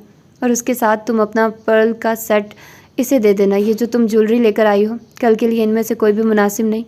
देखिए मैंने इसके बालों का स्टाइल और कलर भी चेंज करवा दिया, ठीक लग रही है ना। और अब वहाब की बहुत गहरी नज़र उसके चेहरे पर थी। बगौर जायज़ा लेने के बाद ओके कर दिया तो रचना मुस्कुरा दी। आपी मैं ये लिबास नहीं पहनूंगी। पता है ना जब आपने ख़रीदा था मैंने तब भी इस पर एतराज़ किया था। पता नहीं कौन सा वाहियात कपड़ा इस्तेमाल किया है, जिस्म से चिपक जाता है और फिर डिज़ाइनिंग भी इतनी फजूल सी है। कोई शरीफ लड़की भला इसे पहन सकती है। ज़्यादा जज्बाती होने की ज़रूरत नहीं है। कोई तंग नज़र मिडिल क्लास वालों का गली मोहल्ला नहीं है। यहाँ पर सब लड़कियाँ और औरतें जदीद फ़ैशन के मलबूसात पहनती हैं और कोई आंखें फाड़ फाड़ कर इन्हें नहीं देखता। ये महजब लोगों की दुनिया है और मैं तुम्हें इसी दुनिया का बासी बनाना चाहती हूँ। मैं निकालना चाहती हूँ तुम्हें उस घुटन ज़दा माहौल से। अब तुम देखना कल की इस पार्टी में ही कितने हाथ तुम्हारी जानिब बढ़ेंगे, कितने दिल तुम्हारे तलबगार हो जाएंगे। अपनी कदर पहचानो फरी। यही वक्त तुम्हारे पास हाथ से निकल गया तो फिर हाथ मलती रह जाओगी। कुछ भी हो आपी, मैं ये कपड़े नहीं पहन सकती। वो पिंक वाला पहन लूँगी। वो तो बहुत लाइट कलर है, रात में अच्छा नहीं लगेगा। ठहरो मैं वहाब को बता कर आती हूँ। उन्हें बताने की क्या ज़रूरत है, पहनना मैंने है, मेरी मर्ज़ी जो मैं पहनूँ। लेकिन रचना अनसुनी करके अपने कमरे की जानिब बढ़ गई। 15 मिनट के बाद उसकी वापसी हुई तो बहुत संजीदा हो रही थी। वहाब को तुम्हारी ज़िद अच्छी नहीं लगी, फिर भी वो कह रहे हैं कि उसे कहो ऑरेंज वाला पहन ले। एक बात तो बताइए, ये वहाब भाई क्या किसी ज़माने में दर्जी रहे हैं, ख़वातीन के कपड़े सिलाई करते रहें? भको मत समेटो ये सब और याद रखो वहाब को बहस बिल्कुल पसंद नहीं। ये आप मुझे क्यों बता रही हैं? वो चिढ़कर बोली। इसलिए कि अब्बा के बाद अब हम ही तुम्हारे बड़े हैं, हमें ही तुम्हारी बेहतरी के लिए सोचना और तुम्हें भी बड़ों की इज्जत करनी चाहिए और उनकी बात माननी चाहिए। वो महज देख कर रह गई और उस पार्टी में शिरकत करके उसे अंदाज़ा हुआ पर क्लास को जिस तरह वो टीवी ड्रामों में देखती थी वो तो कुछ भी नहीं था। हकीकत इससे कहीं आगे, अच्छी खासी एज्ड ख़वातीन, लेकिन लिबास ऐसा कि जैसे अभी 16वीं सन में लगी हैं। नई नई जवानी की तरंग है, अक्ल कच्ची है, इसीलिए नासमझी में आपे से बाहर हो रही हैं। कितनी बुरी लग रही हैं ये सब। और रचना आपी पहनी हुई तो साड़ी है, लेकिन इसका ब्लाउज़, उफ तौबा। वो तो देखकर शर्मा गई थी और रचना इतने मर्दों की मौजूदगी में कितने एतमाद से यही पहने हुए घूम रही थी और वहाब भाई को भी गैरत नहीं आती। अरे फरी जानू, आओ ना, इधर क्यों खड़ी हो? आओ तुम्हें मलिक जहांगीर से मिलवाऊँ, जिनके किस्से सुन सुनकर तुम मिलने को बेचैन हो रही थी। वहाब ने किस बेतकल्फ़ी से उसके शाने पर हाथ रखा था और क्या बातें कर रहे थे। वो सटपटा सी गई। उधर वो बाबा जी मुस्कुराते हुए कैसी मीठी नज़रों से देखने की कोशिश कर रहे थे। जहर लग रही थी ये नज़रें उसे। ये मलिक साहब हैं, वहीं जिसके बारे में मैंने बताया था, बड़ी मुतासिर कुन शख्सियत के मालिक हैं। बातें तो ऐसी प्यारी करते हैं कि सुनने वाला गोया मशहूर होकर रह जाता है। फिर उसे मलिक साहब की बराबर वाली चेयर पर धकेला गया। उसने घबराकर रचना आपे की तलाश में इधर उधर देखा तो वह यहाँ से खासे फासले पर कुछ लोगों को कंपनी देती दिखाई दी। उधर ये बाबा जी अब खुल्लम खुल्ला उसे सराह रहे थे और अगर वहाब भाई भी बराबर में बैठ ना गए होते वो उठकर भाग जाती। फरवा कोई आम लड़की नहीं है, इसके जौहर आप पर आहिस्ता आहिस्ता खुलेंगे। वहाब कैसी अजीब सी तारीफ़ कर रहे थे। हम तो अभी से मुतासरीन में शामिल हो चुके हैं मिस्टर वहाब। आपने अब तक कहाँ छुपा रखा था? बहुत मूडी है हर किसी से और हर वक्त मिलना पसंद थोड़ा करती है। आपका तो बहुत जिक्र किया था मैंने, और जब पता चला कि आज आप भी शरीक होंगे तो बस रहा नहीं गया। फरी से कहने लगी, मैं भी ज़रूर शिरकत करूँगी। और रॉयल पाम की जगमगाते गुनगुनाते माहौल में जब मलिक ने अपना हाथ उसके हाथ पर रखा तो वो फिर बैठी ना रह सकी। एक झटके से हाथ खींचा, हटाया और उठ खड़ी हुई। अभी बहुत यंग है, ये सब इसके लिए नया है। वहाब ने वजाहत की और रचना के पास चली आई। अभी मैं घर जाना चाह रही हूँ। उसके लहजे में सख्ती और आंखों में आंसू थे। अभी से क्या हुआ, किसी ने मूड ख़राब कर दिया है क्या? वहीद उनसे मिलो माय लिटिल सिस्टर फरवा। रचना ने करीब खड़े एक यंग और स्मार्ट लड़के से तारुफ करवाया, जिसने झट हाथ आगे बढ़ा दिया, लेकिन वो नज़रअंदाज करके कुछ दूर जाकर बैठ गई। ये क्या हरकत है? कुछ देर के बाद रचना उसके करीब आई और धीमी आवाज़ में खफकी से पूछने लगी, आपके मिलने वालों में इखलाक और तमीज़ की शदीद कमी है रचना आपी। तुम्हें क्या पता मैनर्स कहते किसे हैं? तुम जिस माहौल से आई हो वहाँ खुद साख्ता असूलों और रवायतों की घुटन है। क्या तुम्हें अच्छा नहीं लगता कि तुम अपनी पसंद नापसंद के बारे में आज़ाद होकर जियो? जो चाहो बस हाथ बढ़ाओ और हासिल कर लो। या आपके शौहर मुझे कैसे कैसे लोगों के पास बिठा रहे हैं? उसने मलिक के बारे में बताया। अरे तुम उसका हाथ झटक आई हो, बेवकूफ़ अहमक लड़की। रचना सख्त परेशान दिखाई देने लगी। कुछ देर के लिए तो उससे बोला ही नहीं गया। जब बोली तो आवाज़ पर सदमे का असर था। जानती हो, आज की पार्टी सिर्फ उसी के एजाज़ में दी गई। अभी वहाब का बिज़नेस इब्तदाई मराहिल में है। हमें आगे बढ़ने के लिए भी बहुत कुछ करना, और ये मलिक हमारे लिए क्या क्या आसानियाँ पैदा कर सकता है तुम सोच भी नहीं सकते, और तुम हाथ झटक कर आई हो उसका। उफ वहाब तो मुझे शूट कर देंगे। चलो उठो, जल्दी उठो। मेरी खातिर प्लीज़, मेरी खातिर तुम उसके पास बैठो, उससे बातें करो। उससे मुस्कुरा कर 2 बातें कर लोगी तो तुम्हारा क्या बिगड़ जाएगा? प्लीज़ मेरी खातिर, अपनी इकलौती बहन की खातिर। तुम जानती नहीं, अगर मलिक खफा होकर गया तो वहाब मेरा क्या हशर करेंगे? रचना इस कदर खौफजदा थी कि फरवा इनकार ना कर सकी। न चाहते हुए भी उसके साथ साथ चली आई। एक बार फिर वो मलिक के सामने उसकी टेबल पर थी। रचना साथ थी और उसकी जानिब से गलत रवैये की माजरत कर रही थी। और जब मलिक का मूड बहाल हुआ तो रचना की जान में जान आए। उन्होंने खाना भी मलिक के साथ उसी टेबल पर खाया। फरवा को हर चीज़ फीकी, बिल्कुल बेजायका लगती रही। वहाँ भी बार बार उन्हीं के आसपास मंडलाते रहे। जिस वक्त वो घर लौटे खासी रात गुजर चुकी थी। मलिक ने सिर्फ 2 रोज़ के बाद उन्हें अपने यहाँ इन्वाइट किया था, और वहाँ के पाँव ज़मीन पर नहीं टिक रहे थे। वापसी पर वो बहुत खुश थे। रचना उनकी बातों पर मुस्कुरा रही थी, जबकि वो बिल्कुल खामोश, किसी गहरी सोच में गुम थी। क्या बात है, तुम कुछ बोल नहीं रही फरी? वहाब को अचानक ख्याल आया। इसे इतनी देर जागने की आदत कहाँ है, और फिर थक भी बहुत गई है। जवाब रचना की जानिब से आया। आदत तो डालना पड़ेगी। पता है फरी, हम तुम्हें इसी सोसाइटी का हिस्सा बनाना चाहते हैं, तुम्हारी ज़िंदगी बदलना चाहते हैं। उसने तब भी कोई जवाब नहीं दिया। फिर कुछ याद आने पर रचना से बोले, कल तुम्हें सागिर साहब के डिनर में शिरकत करना, याद है ना? पूरी तैयारी से जाना। एक चक्कर सुबह पॉलर का लगा लो। 3 बच्चों के बाद अब तुम में वो पहले वाली बात भी नहीं रही। बल्कि मेरा तो मशवरा है, तुम फरी को भी साथ ले जाओ। नहीं नहीं, मैं कहीं नहीं जाऊँगी। उसे जैसे करंट लगा था। एक तो तुम ना बहुत करती हो रचना, इसे किसी ने बड़ों से बात करने की तमीज़ नहीं सिखाई। वहाब का लहजा एकदम से बदला था, सपाट और पथरीला। वो तो चुप हुई ही हुई। रचना भी एक लफ्ज़ नहीं बोल सकी। कुछ देर के बाद उस सकूत को वहाब ने ही तोड़ा। सागिर साहब बहुत अच्छे इंसान हैं। कल डिनर पीसी में है, इसी बहाने तुम पीसी भी देख लोगी। वो खामोश रही। रचना भी कुछ नहीं बोली। उस रात बहुत लेट घर आने के बावजूद वो सो नहीं सकी। थकन से जिस्म टूट रहा था, लेकिन आंखों से नींद कोसों दूर थी। वो दरवाज़ा लॉक करने के बावजूद खुद को गैर महफूज ख्याल कर रही थी। रात की मखसूस आहटें, ज़रा हवा भी तेज़ चलती तो शोर का एहसास होता, और आज ये एहसास डरा रहा था। यूँ लगता कोई दबे कदमों से आया है और आकर उसके दरवाजे पर ठहर गया है। 2 बार जी में आई कि अम्मी को फ़ोन करे, फिर रुक जाती। इस वक्त अम्मी को फ़ोन करूंगी, वो बहुत परेशान होगी। ये तो तय है, मुझे सुबह होते ही यहाँ से चले जाना है। आप ही और उनके मियाँ साहब रोकेंगे तो सही, लेकिन मुझे भी अपने इरादे में अटल रहना है। आखिर ये वहाब साहब होते कौन है मुझ पर हुक्म चलाने वाले? मैं यहाँ अपनी मर्ज़ी से आई थी और अपनी मर्ज़ी से कल ज़रूर चली जाऊँगी। सुबह अहमद भाई को फ़ोन कर दूँगी, बस आकर मुझे ले जाएँ। सुबह नाश्ते पर उसके लिए 2 मरतबा पैगाम आया। वो चुपचाप बिस्तर पर पड़ी रही। फिर रचना खुद चली आई। उठो ना फरी, ये क्या बचपना है? पता है वहाब भी खफा हो रहे हैं। उन्होंने तुमसे कोई ज़रूरी बात करना थी और तुम अभी तक टेबल पर नहीं आई। लेट हो रहे हैं वो तुम्हारी वजह से। मैंने नाश्ता नहीं करना, आप जाइए यहाँ से। ऐसे मत करो फरी, पता है तुम अभी वहाब के मूड को नहीं जानती। रचना ने धीरे से कहा। मुझे जानने की ज़रूरत भी नहीं है, वो आपके शौहर हैं। आप देखती रहिए उनके गिरगिट की तरह बदलते मूड को, मुझे क्या लेना देना। उसकी आवाज़ खासी ऊंची थी। देखो फरी, तुम अब बच्ची हो, ज़माने के चलन को नहीं जानती। अम्मी से मेरी फ़ोन पर जब भी बात होती है वो अहमद के गैर जिम्मेदाराना रवैये की शिकायत करती है और बताती है आजकल उसे सोबिया के अलावा कुछ नहीं सूझ रहा। वो दोनों अक्सर डिनर भी बाहर करते हैं और ये उसे अच्छी खासी कीमत के तोहफ़े भी देता रहता है। अब्बा के बाद अहमद ही घर का मर्द है और घर इसी की कमाई पर चलना है, लेकिन उसे अब अम्मी और तुम बोझ की तरह लगने लगी हो। हालांकि अभी सोबिया बीबी ने इस घर में अपना कदम रखा भी नहीं है। तुम सोच सकती हो बाद में क्या सूरत हाल होगी। वह आपको खफा करना किसी तरह भी तुम्हारे मुफाद में नहीं है। और फिर फरी, इसमें बुरा भी क्या है? मैं तो दिल से चाहती हूँ तुम्हारी शादी किसी मिल ऑनर, किसी बिजनेसमैन से हो जाए, और हमारे हल्का या अहबाब में ऐसे लोगों की कमी नहीं है। पर वजह से उसकी बात सुन ही नहीं रही थी। वो सिर्फ अहमद के बारे में सोच रही थी। वो बहुत जिम्मेदार कभी भी नहीं रहा था। फिर जब रिश्ता तय हुआ तो सोबिया की तरफ उसके बहुत चक्कर लगने लगे थे। तब अब्बा का साया उनके सर पर था। अहमद जो भी कर रहा था उनके लिए तशवीशनाक ना था, लेकिन अब्बा के बाद अब वो लोग अहमर की जानिब देख रही थी। अब वहीं घर का सरबराह था, उसे तमाम रिश्तों को निभाना था, लेकिन वो अपने फ़राइज़ भूल रहा था। रचना, तुमने फरवा को बताया नहीं? मुझे इससे कुछ बात करना है। वो बगैर दुपट्टे के बिस्तर पर नेम दराज थी जब वहाब बना किसी आहट के कमरे में चला आया। वो एकदम से सीधी हो बैठी और सरहाने पड़ा दुपट्टा उठाकर शानों पर फैलाने लगी, जबकि रचना बिल्कुल खामोश थी। फरी, शाम को आराम से तैयार हो जाना, रचना को तंग नहीं करना। वहाब भाई, अम्मी का फ़ोन आया था, उन्होंने अमर भाई को भेज दिया मुझे लेने के लिए। वो अपने ऑफिस जाने से पहले मुझे घर ड्रॉप कर जाएंगे। उसने बड़ी संजीदगी से झूठ बोला। तुम्हें कहा था ना, अभी 4 रोज़ तुम्हें इधर ही रहना है, बस तुम मना कर दो अमर को। नहीं, मैं अपनी अम्मी का हुक्म नहीं टाल सकती, मैं भाई के साथ जा रही हूँ। फरवा, हम जो कुछ कर रहे हैं तुम्हारे भले के लिए कर रहे हैं, पता नहीं तुम क्यों नहीं समझ रही।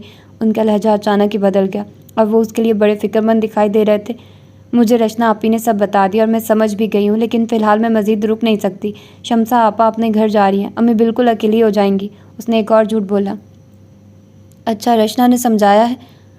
उन्होंने खुशगवार लहजे में दोहराते हुए रचना की जानिब देखा और अब तक खामोश खड़ी रचना मुस्कुराने लगी। वहाब ये कह करके, जल्द आ जाना, बल्कि मैं खुद चंद दिनों तक तुम्हें लेने के लिए तुम्हारे घर आ जाऊंगा। ऑफिस चले गए। कब तक आ रहा है अमर? मैं उसके लिए भी नाश्ता बनवा लेती हूँ। रचना भी कहते हुए चली गई। तब उसने सेल उठाया, घर का नंबर मिलाकर अहमर को भेजने के लिए अम्मी से कहा। अहमर तो अपने किसी दोस्त की शादी में शिरकत के लिए कल रात ही डीजी खान गया है।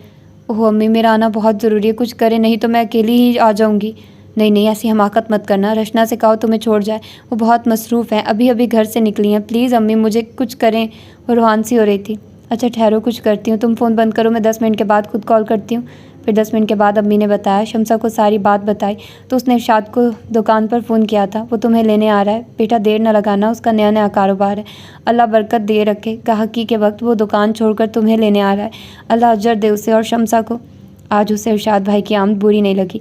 वो जल्दी से बिस्तर से निकली। सामान तो कुछ खास लाई नहीं थी। उसने फैसला किया वो रचना के दिलाए तहाइफ में से कुछ नहीं लेकर जाएगी। मुँह हाथ धोकर बालों में ब्रश करने के बाद वो बेचैनी से इरशाद भाई का इंतज़ार करने लगी। तुम नाश्ता शुरू तो करो, अहमर आता ही होगा। रचना एक बार फिर उसके कमरे में आई। अहमर भाई नहीं, मुझे इरशाद भाई लेने आ रहे हैं। क्या? लेकिन तुमने तो अहमर का नाम लिया था। वो शहर से बाहर गए हुए हैं, लेकिन अभी कुछ देर पहले तुमने खुद कहा था कि अम्मी ने फ़ोन पर बताया वो अहमर को लेने भेज रही हैं। बकवास की थी मैंने। फरवा, तुमने झूठ बोला, तुमने खुद इरशाद को बुलवाया। कितनी चालाक हो गई हो तुम। उफ, तुम मरवाओगी मुझे। कैसी बहन हो तुम, हमारे लिए ज़रा सा काम नहीं कर सकती। वो ऊंची आवाज़ में बोल रही थी। उसने कोई जवाब नहीं दिया और बैग उठाकर लाउंज में आ गई। रचना बुड़बड़ाती रही। उसने दोबारा फरवा से नाश्ते को भी नहीं पूछा और ना उसने कहा। इरशाद भाई के आते ही वो उनके साथ रवाना हो गए। यहाँ से निकलते हुए कैद से रिहाई पा लेने का सा एहसास हो रहा था। रचना के हाँ, दिन तो अच्छे गुजरे। तुम्हारा तो खूब दिल लगा होगा। रास्ते में इरशाद भाई कह रहे थे। नहीं, बिल्कुल नहीं, मुझे अपना घर याद आता रहा। मैं अब कभी दोबारा यहाँ नहीं आऊँगी, उसने साफ बता दिया। उन्होंने दिल न लगने की वजह नहीं पूछी। फिर खामोशी से उसे घर के गेट पर उतारकर उन्होंने टैक्सी वाले को भी फारिग कर दिया और ख़ुद वहाँ से पैदल स्टॉप की तरफ चले गए। घर में दाखिल होते ही वो अम्मी को पुकारने लगी। जो ही वो नज़र आई वो भागकर उनसे लिपट गई। उसकी आवाज़ सुनकर किचन में काम करती शमसा आपा भी बाहर आ गई। हाय आपा, सख्त भूख लगी, अच्छा सा नाश्ता बना दे। अभी लो गुड़िया, वो उसी मोहब्बत से बोली जो हमेशा से उनके दिल में फरवा के लिए थी। अपना बैग रखने कमरे में आई और तब उसने सोचा, क्या वो अम्मी को सब बता दे? लेकिन अम्मी पहले ही कितनी कमज़ोर हो रही हैं, ये सब सुनकर कितना दुख होगा उन्हें। अब हमें इन्हीं रिश्तों की तरफ तो देखना है और जब इन्हें पता चलेगा तो बेहतर है कुछ ना ही बताया जाए। एक गहरी सांस भरते हुए वो बाहर आ गई। कुछ देर के बाद शमसा नाश्ता ले आई। आप नाश्ता नहीं करेंगी आपा? नहीं फरी, हम सब नाश्ता कर चुके हैं, तुम आ गई हो, अच्छा किया। अब मैं भी अपना बिखरा सामान समेट लूँ, थोड़ी देर तक अपने घर चली जाऊँगी। इतनी जल्दी आपा? उसे घबराहट होने लगी। जल्दी कहाँ, लेकिन मुझे एहसास है तुम्हारी और अम्मी की तन्हाई का। मैं आती रहूँगी, तुम फिक्र ना करना। और अम्मी दुपट्टे से अपनी आंखें खुश करने लगी। बस अब 2-3 माह तक अहमर की शादी की तारीख रख रहे हैं। ज़्यादा धूम धड़के से ना सही, सादगी से ही सोबिया को इस घर में ले आएँ। एक नए फ़र्द के आम से रौनक हो जाएगी, ध्यान बढ़ जाएगा सबका। हाँ शमसा, तुम ठीक कह रही हो, मैं तो इद्दत में हूँ। तुम इरशाद और फरवा किसी रोज़ चले जाना सोबिया की तरफ, उसके वालिदैन से बात कर लेना। आप रचना और उसके मियाँ को भी कहला भेजिए। रहने दे आपा, वो बड़े मसरूफ़ लोग हैं, बड़े बड़े काम हैं उन्हें, इस छोटे से काम के लिए कहाँ वक्त निकाल पाएंगे। उसका लहजा तल्ख हो गया। लगता है बिल्कुल दिल नहीं लगा रचना के यहाँ, जब भी इतना ऐसा बोल रही हो। शमसा ने मुस्कुरा कर कहा तो उसने असबात में सर हिला दिया। ठीक है, फिर अहमर आए तो आप पूछ लीजिएगा। उससे भी। इतनी तो बातें करता है फ़ोन पर सोबिया से। हो सकता है उन दोनों के जहन में भी शादी के लिए कोई डेट हो। हाँ, पूछ लूँगी, अम्मी ने धीरे से कहा। और फिर शमसा क्या गई। हर सू खामोशी छा गई। मैं कॉलेज चली जाया करूँगी तो अम्मी ये टाइम कैसे गुजारेंगी। उसे फ़िक्र होने लगी। क्या सोच रही हो फरी, इधर आओ, मेरे पास आकर बैठो। अम्मी के बुलाने पर वो चुपचाप उनके करीब चली आई और सर उनके घुटनों पर रखकर नीचे कारपेट पर बैठ गई। हम कितने अकेले, कितने बेआसरा हो गए ना अम्मी। आंसू टप टप गिरने लगे। ऐसे नहीं बोलते, अल्लाह मेरे अमर को सलामत रखे। और फिर शमसा है, इरशाद है, सच कहती हूँ इन दोनों पर तो मुझे अमर से भी ज़्यादा भरोसा है। और तुम्हें भी मैं यही कहूँगी बेटा, ज़िंदगी में जब भी कोई मुश्किल वक्त आए तुम इन्हें आवाज़ देना।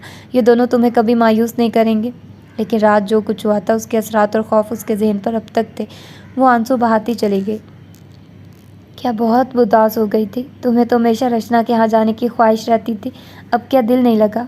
अम्मी, आप अहमर भाई की शादी जल्दी से कर दें, सादगी से दुल्हन घर ले आइए। इस खामोशी और तन्हाई से मेरा दिल घबराता है, मैं बहुत खौफज़दा होने लगती हूँ। हाँ, अहमर की शादी तो करना है, लेकिन सादगी से। वो नहीं मानेगा और ना ही उसके ससुराल वाले इस बात पर राज़ी होंगे, इसलिए थोड़ा इंतज़ार तो करना ही पड़ेगा। और सच कहती हूँ बेटा, मुझे सोबिया से कुछ ज़्यादा उम्मीद भी नहीं। उसने तो अभी से सिर्फ अहमर से ही ताल्लुक़ रखा हुआ है और अहमर भी दीवाना बना हुआ है वो उसका। फिर हमारा क्या होगा अम्मी, उसने बुरी तरह सहम कर पूछा था। अल्लाह है ना हमारा, और फिर शमसा और इरशाद है। उनके तीनों बच्चे भी बहुत प्यार करते हैं हमसे, समझो वो भी मुझे अपने बच्चे ही लगते हैं। पता नहीं अम्मी उसे बहलाने को कह रही थी या वाकई वो ऐसा समझती थी। अभी 2 रोज़ गुजरे थे। वो टीवी के सामने बैठी नोट्स बना रही थी। किताबें उसके आसपास बिखरी थी। कल छुट्टी का दिन था, इसलिए आज सर पर तेल भी लगा लिया था। पहले रचना और बच्चे दाखिल हुए, फिर वहाब भाई भी चले आए। उन्हें देखकर उसके दिल की धड़कन पहले मध्यम हुई, फिर तेज़ी से दिल धड़कने लगा। क्या यकीन नहीं आ रहा हमारी आमद का, या फिर भूल चुकी हो, याद ही नहीं हम कौन हैं। वैसे तुमने जो हुलिया इस वक्त बना रखा है ये हमारे लिए भी हैरान कुन है, और पहचानी तुम भी नहीं जा रही। वहाँ भाई हंस कर बात करते कितने बड़े एक्टर लग रहे थे। उस वक्त हमारे घर में अब खड़े हैं ना, इसलिए। उसने अपनी बेतासुर नज़रें से उन्हें देखते हुए सोचा, फिर अम्मी को आवाज़ें देने लगी। अच्छी बात यह थी कि उस वक्त अहमर भी घर पर था। वो उनके पास आ बैठा और फरवा किचन में आ गई। उसका जी चाह रहा था खूब बदमज़ा सी चाय बनाकर उनके सामने पटक दे। हम तुम्हें लेने आए हैं। रचना उसके पीछे किचन में चली आई। मैं तो नहीं जा रही, उसने चाय का पानी चूल्हे पर रखते हुए जवाब दिया। कल तो कॉलेज से छुट्टी है, रचना ने याद दिलाया। पता है मुझे, और ये ज़रूरी नहीं कि मैं सारी छुट्टियां आपके घर गुजारूं। वहाब का इसरार था तो करते रहे इसरार। मुझे अपनी मर्ज़ी से जीना ही अच्छा लगता है। और वो कौन होते हैं इसरार या इनकार करने वाले। तुम भी भूल रही हो फरवा कि वो कौन है। ससुराल में दामाद को इज्जत दी जाती है, उसकी मानी जाती है, उससे मियाँ के घर में बेटी का सर ऊंचा होता है और कदर की जाती है उसकी। लेकिन तुम्हें बिल्कुल एहसास नहीं है इस बात का। मेरा ख्याल है 6-7 साल हो रहे हैं, या शायद इससे भी ज़्यादा, जब आपकी शादी हुई थी। इतने अरसे में आप कदम नहीं जमा सकी, शौहर के दिल में इज्जत नहीं बना सकी, तो फिर अब हमारे किसी अमल से क्या बनेगी। और रचना आप ही, मैं खुद को जलील करवा कर आपकी इज्जत बनवाने के हक़ में भी नहीं हूँ। कैसी बातें कर रही हो, किसने जलील किया है तुम्हें। आप ही वो लिबास, वो माहौल, हरीस मर्दों की एक्सरे करती नज़रें और ज़बान से अदा होते मायने खेज जुमले। मैं उस रात सो नहीं सकी थी, और अब भी मेरी जहनी हालत ठीक नहीं। मैंने अपनी अम्मी की खातिर खुद को बड़ी मुश्किल से संभाला हुआ है। खुदा के लिए आप मुझे मेरे हाल पर छोड़ दें। उसी वक्त दरवाजे पर बेल हुई। उसने अहमर को कमरे से निकलकर बाहर जाते देखा। फिर वो किचन की जानिब आया और बोला, कामरान आया है, ज़रा अच्छी सी चाय बनाना, और सुनो, बाज़ार से कुछ मंगवाना है तो बता दो, मैं और कामरान जाकर ले आते हैं। ये कामरान कौन है जिसकी खातिर के लिए तुम एकदम से अलर्ट हो गए हो। रचना का चौंकना और खफा होना लाजमी था कि अहमर को उसके लिए ये ख्याल नहीं आया था। दोस्त है मेरा, अहमर इतना कहकर वापस हो लिया और जाते जाते बोला, मैं पेस्ट्रीज और रोल लेकर आ रहा हूँ, ज़रा इंतज़ार कर लो, चाय अभी मत बनाना। कौन है ये कामरान। कहीं इरशाद भाई का रिश्तेदार तो नहीं।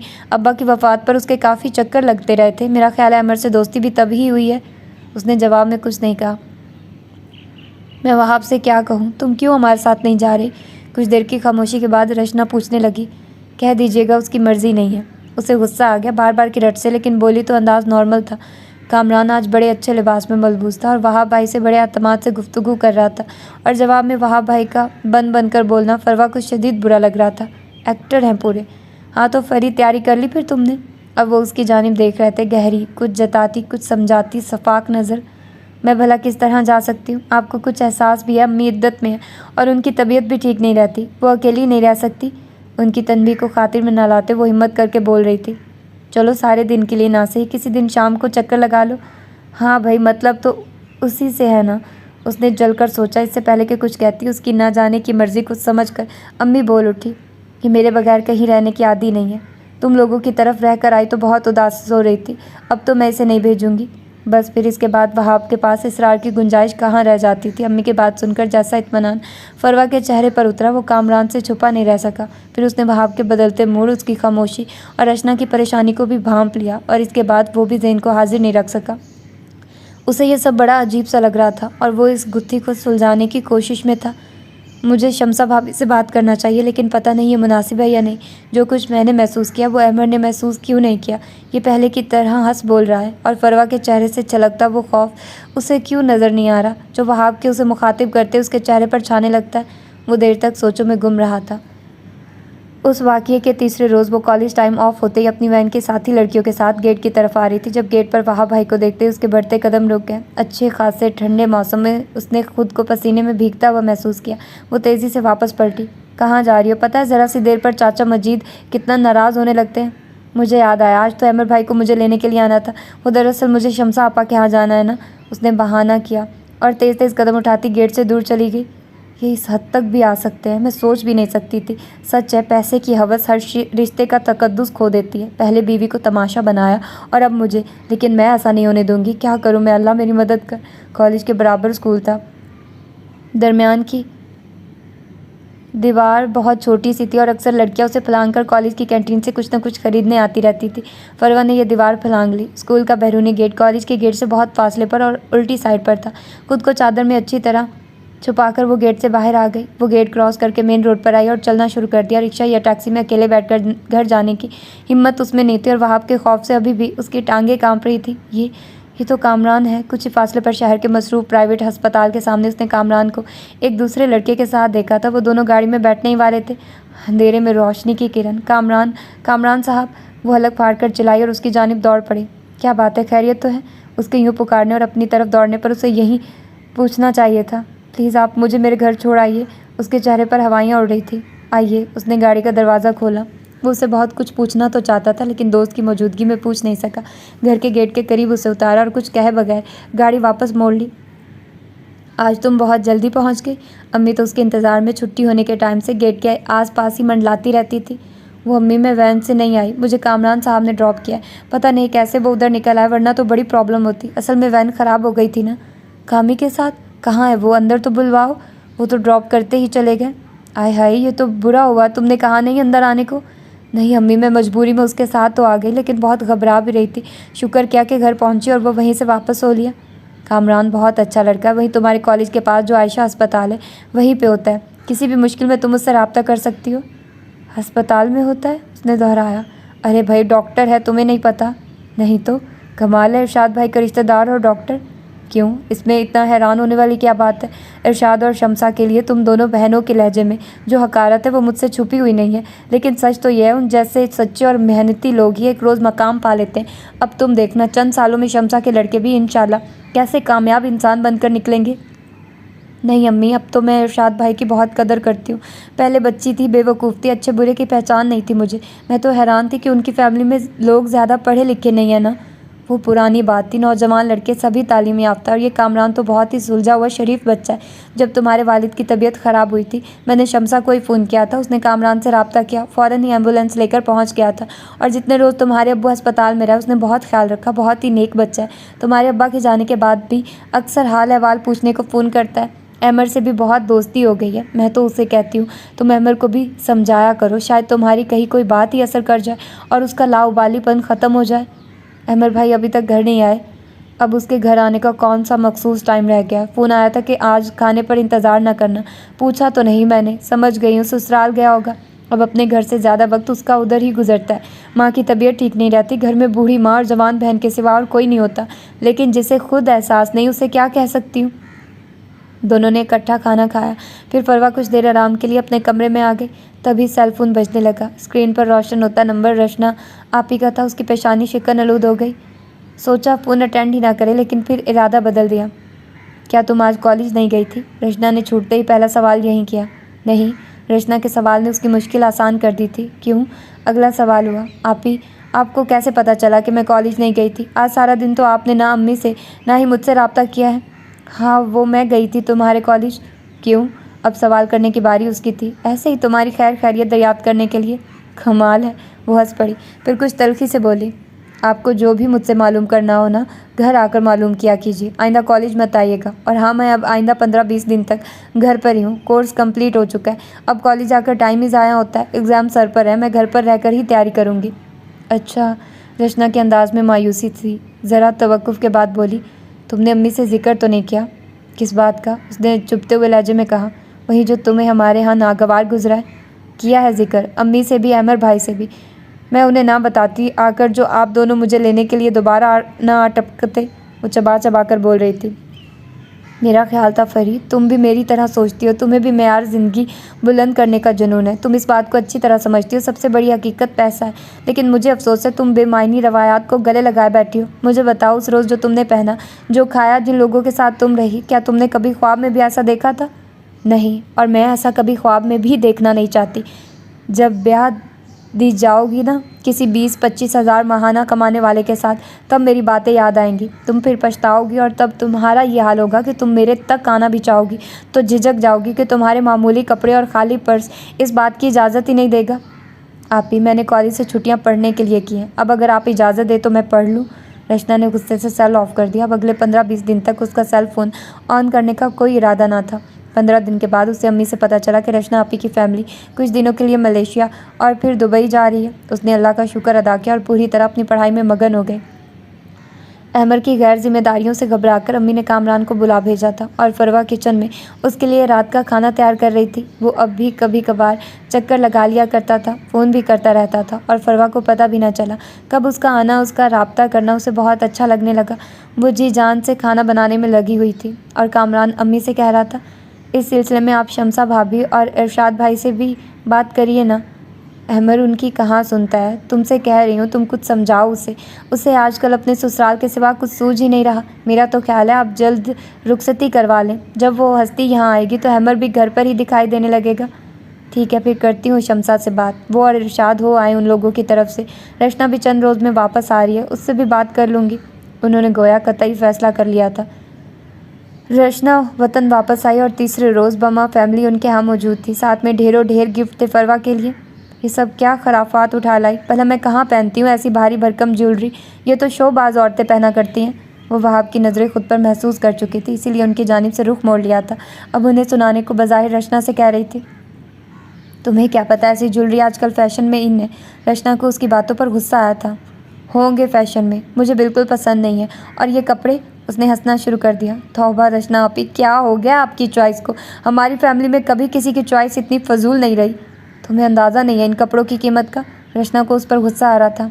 आपी, चीज़ ऐसी होनी चाहिए कि अपनी कीमत खुद बताए, बताना ना पड़े कि जी इतने में आई है। देखने में फजूल सही है, बहुत कीमती। मैं देख रही हूँ फरवा, तुम बहुत बोलने लगी हो। ये कोई अच्छी बात नहीं है। अम्मी, आप भी इसे नहीं समझा रही। क्या ये कोई अच्छी बात है? और अम्मी देख रही थी कि वो परी जो रचना से बेहद मुतासिर थी, उसकी आमद पर बहुत खुश हुआ करती थी। जब से उसके यहाँ रह कर आई थी, उससे कतराने लगी थी। उसकी आमद का सुनकर ही उस पर गुस्सा सवार हो जाता था और वो शौरी कोशिश करती थी कि किचन में मसरूफ़ रहे, सबके दरमियान आकर ना बैठे। ऐसा क्या हुआ होगा रचना के यहाँ जिसने फरवा की सोच को इतना तब्दील कर दिया? वो अब संजीदगी से सोचने लगी थी।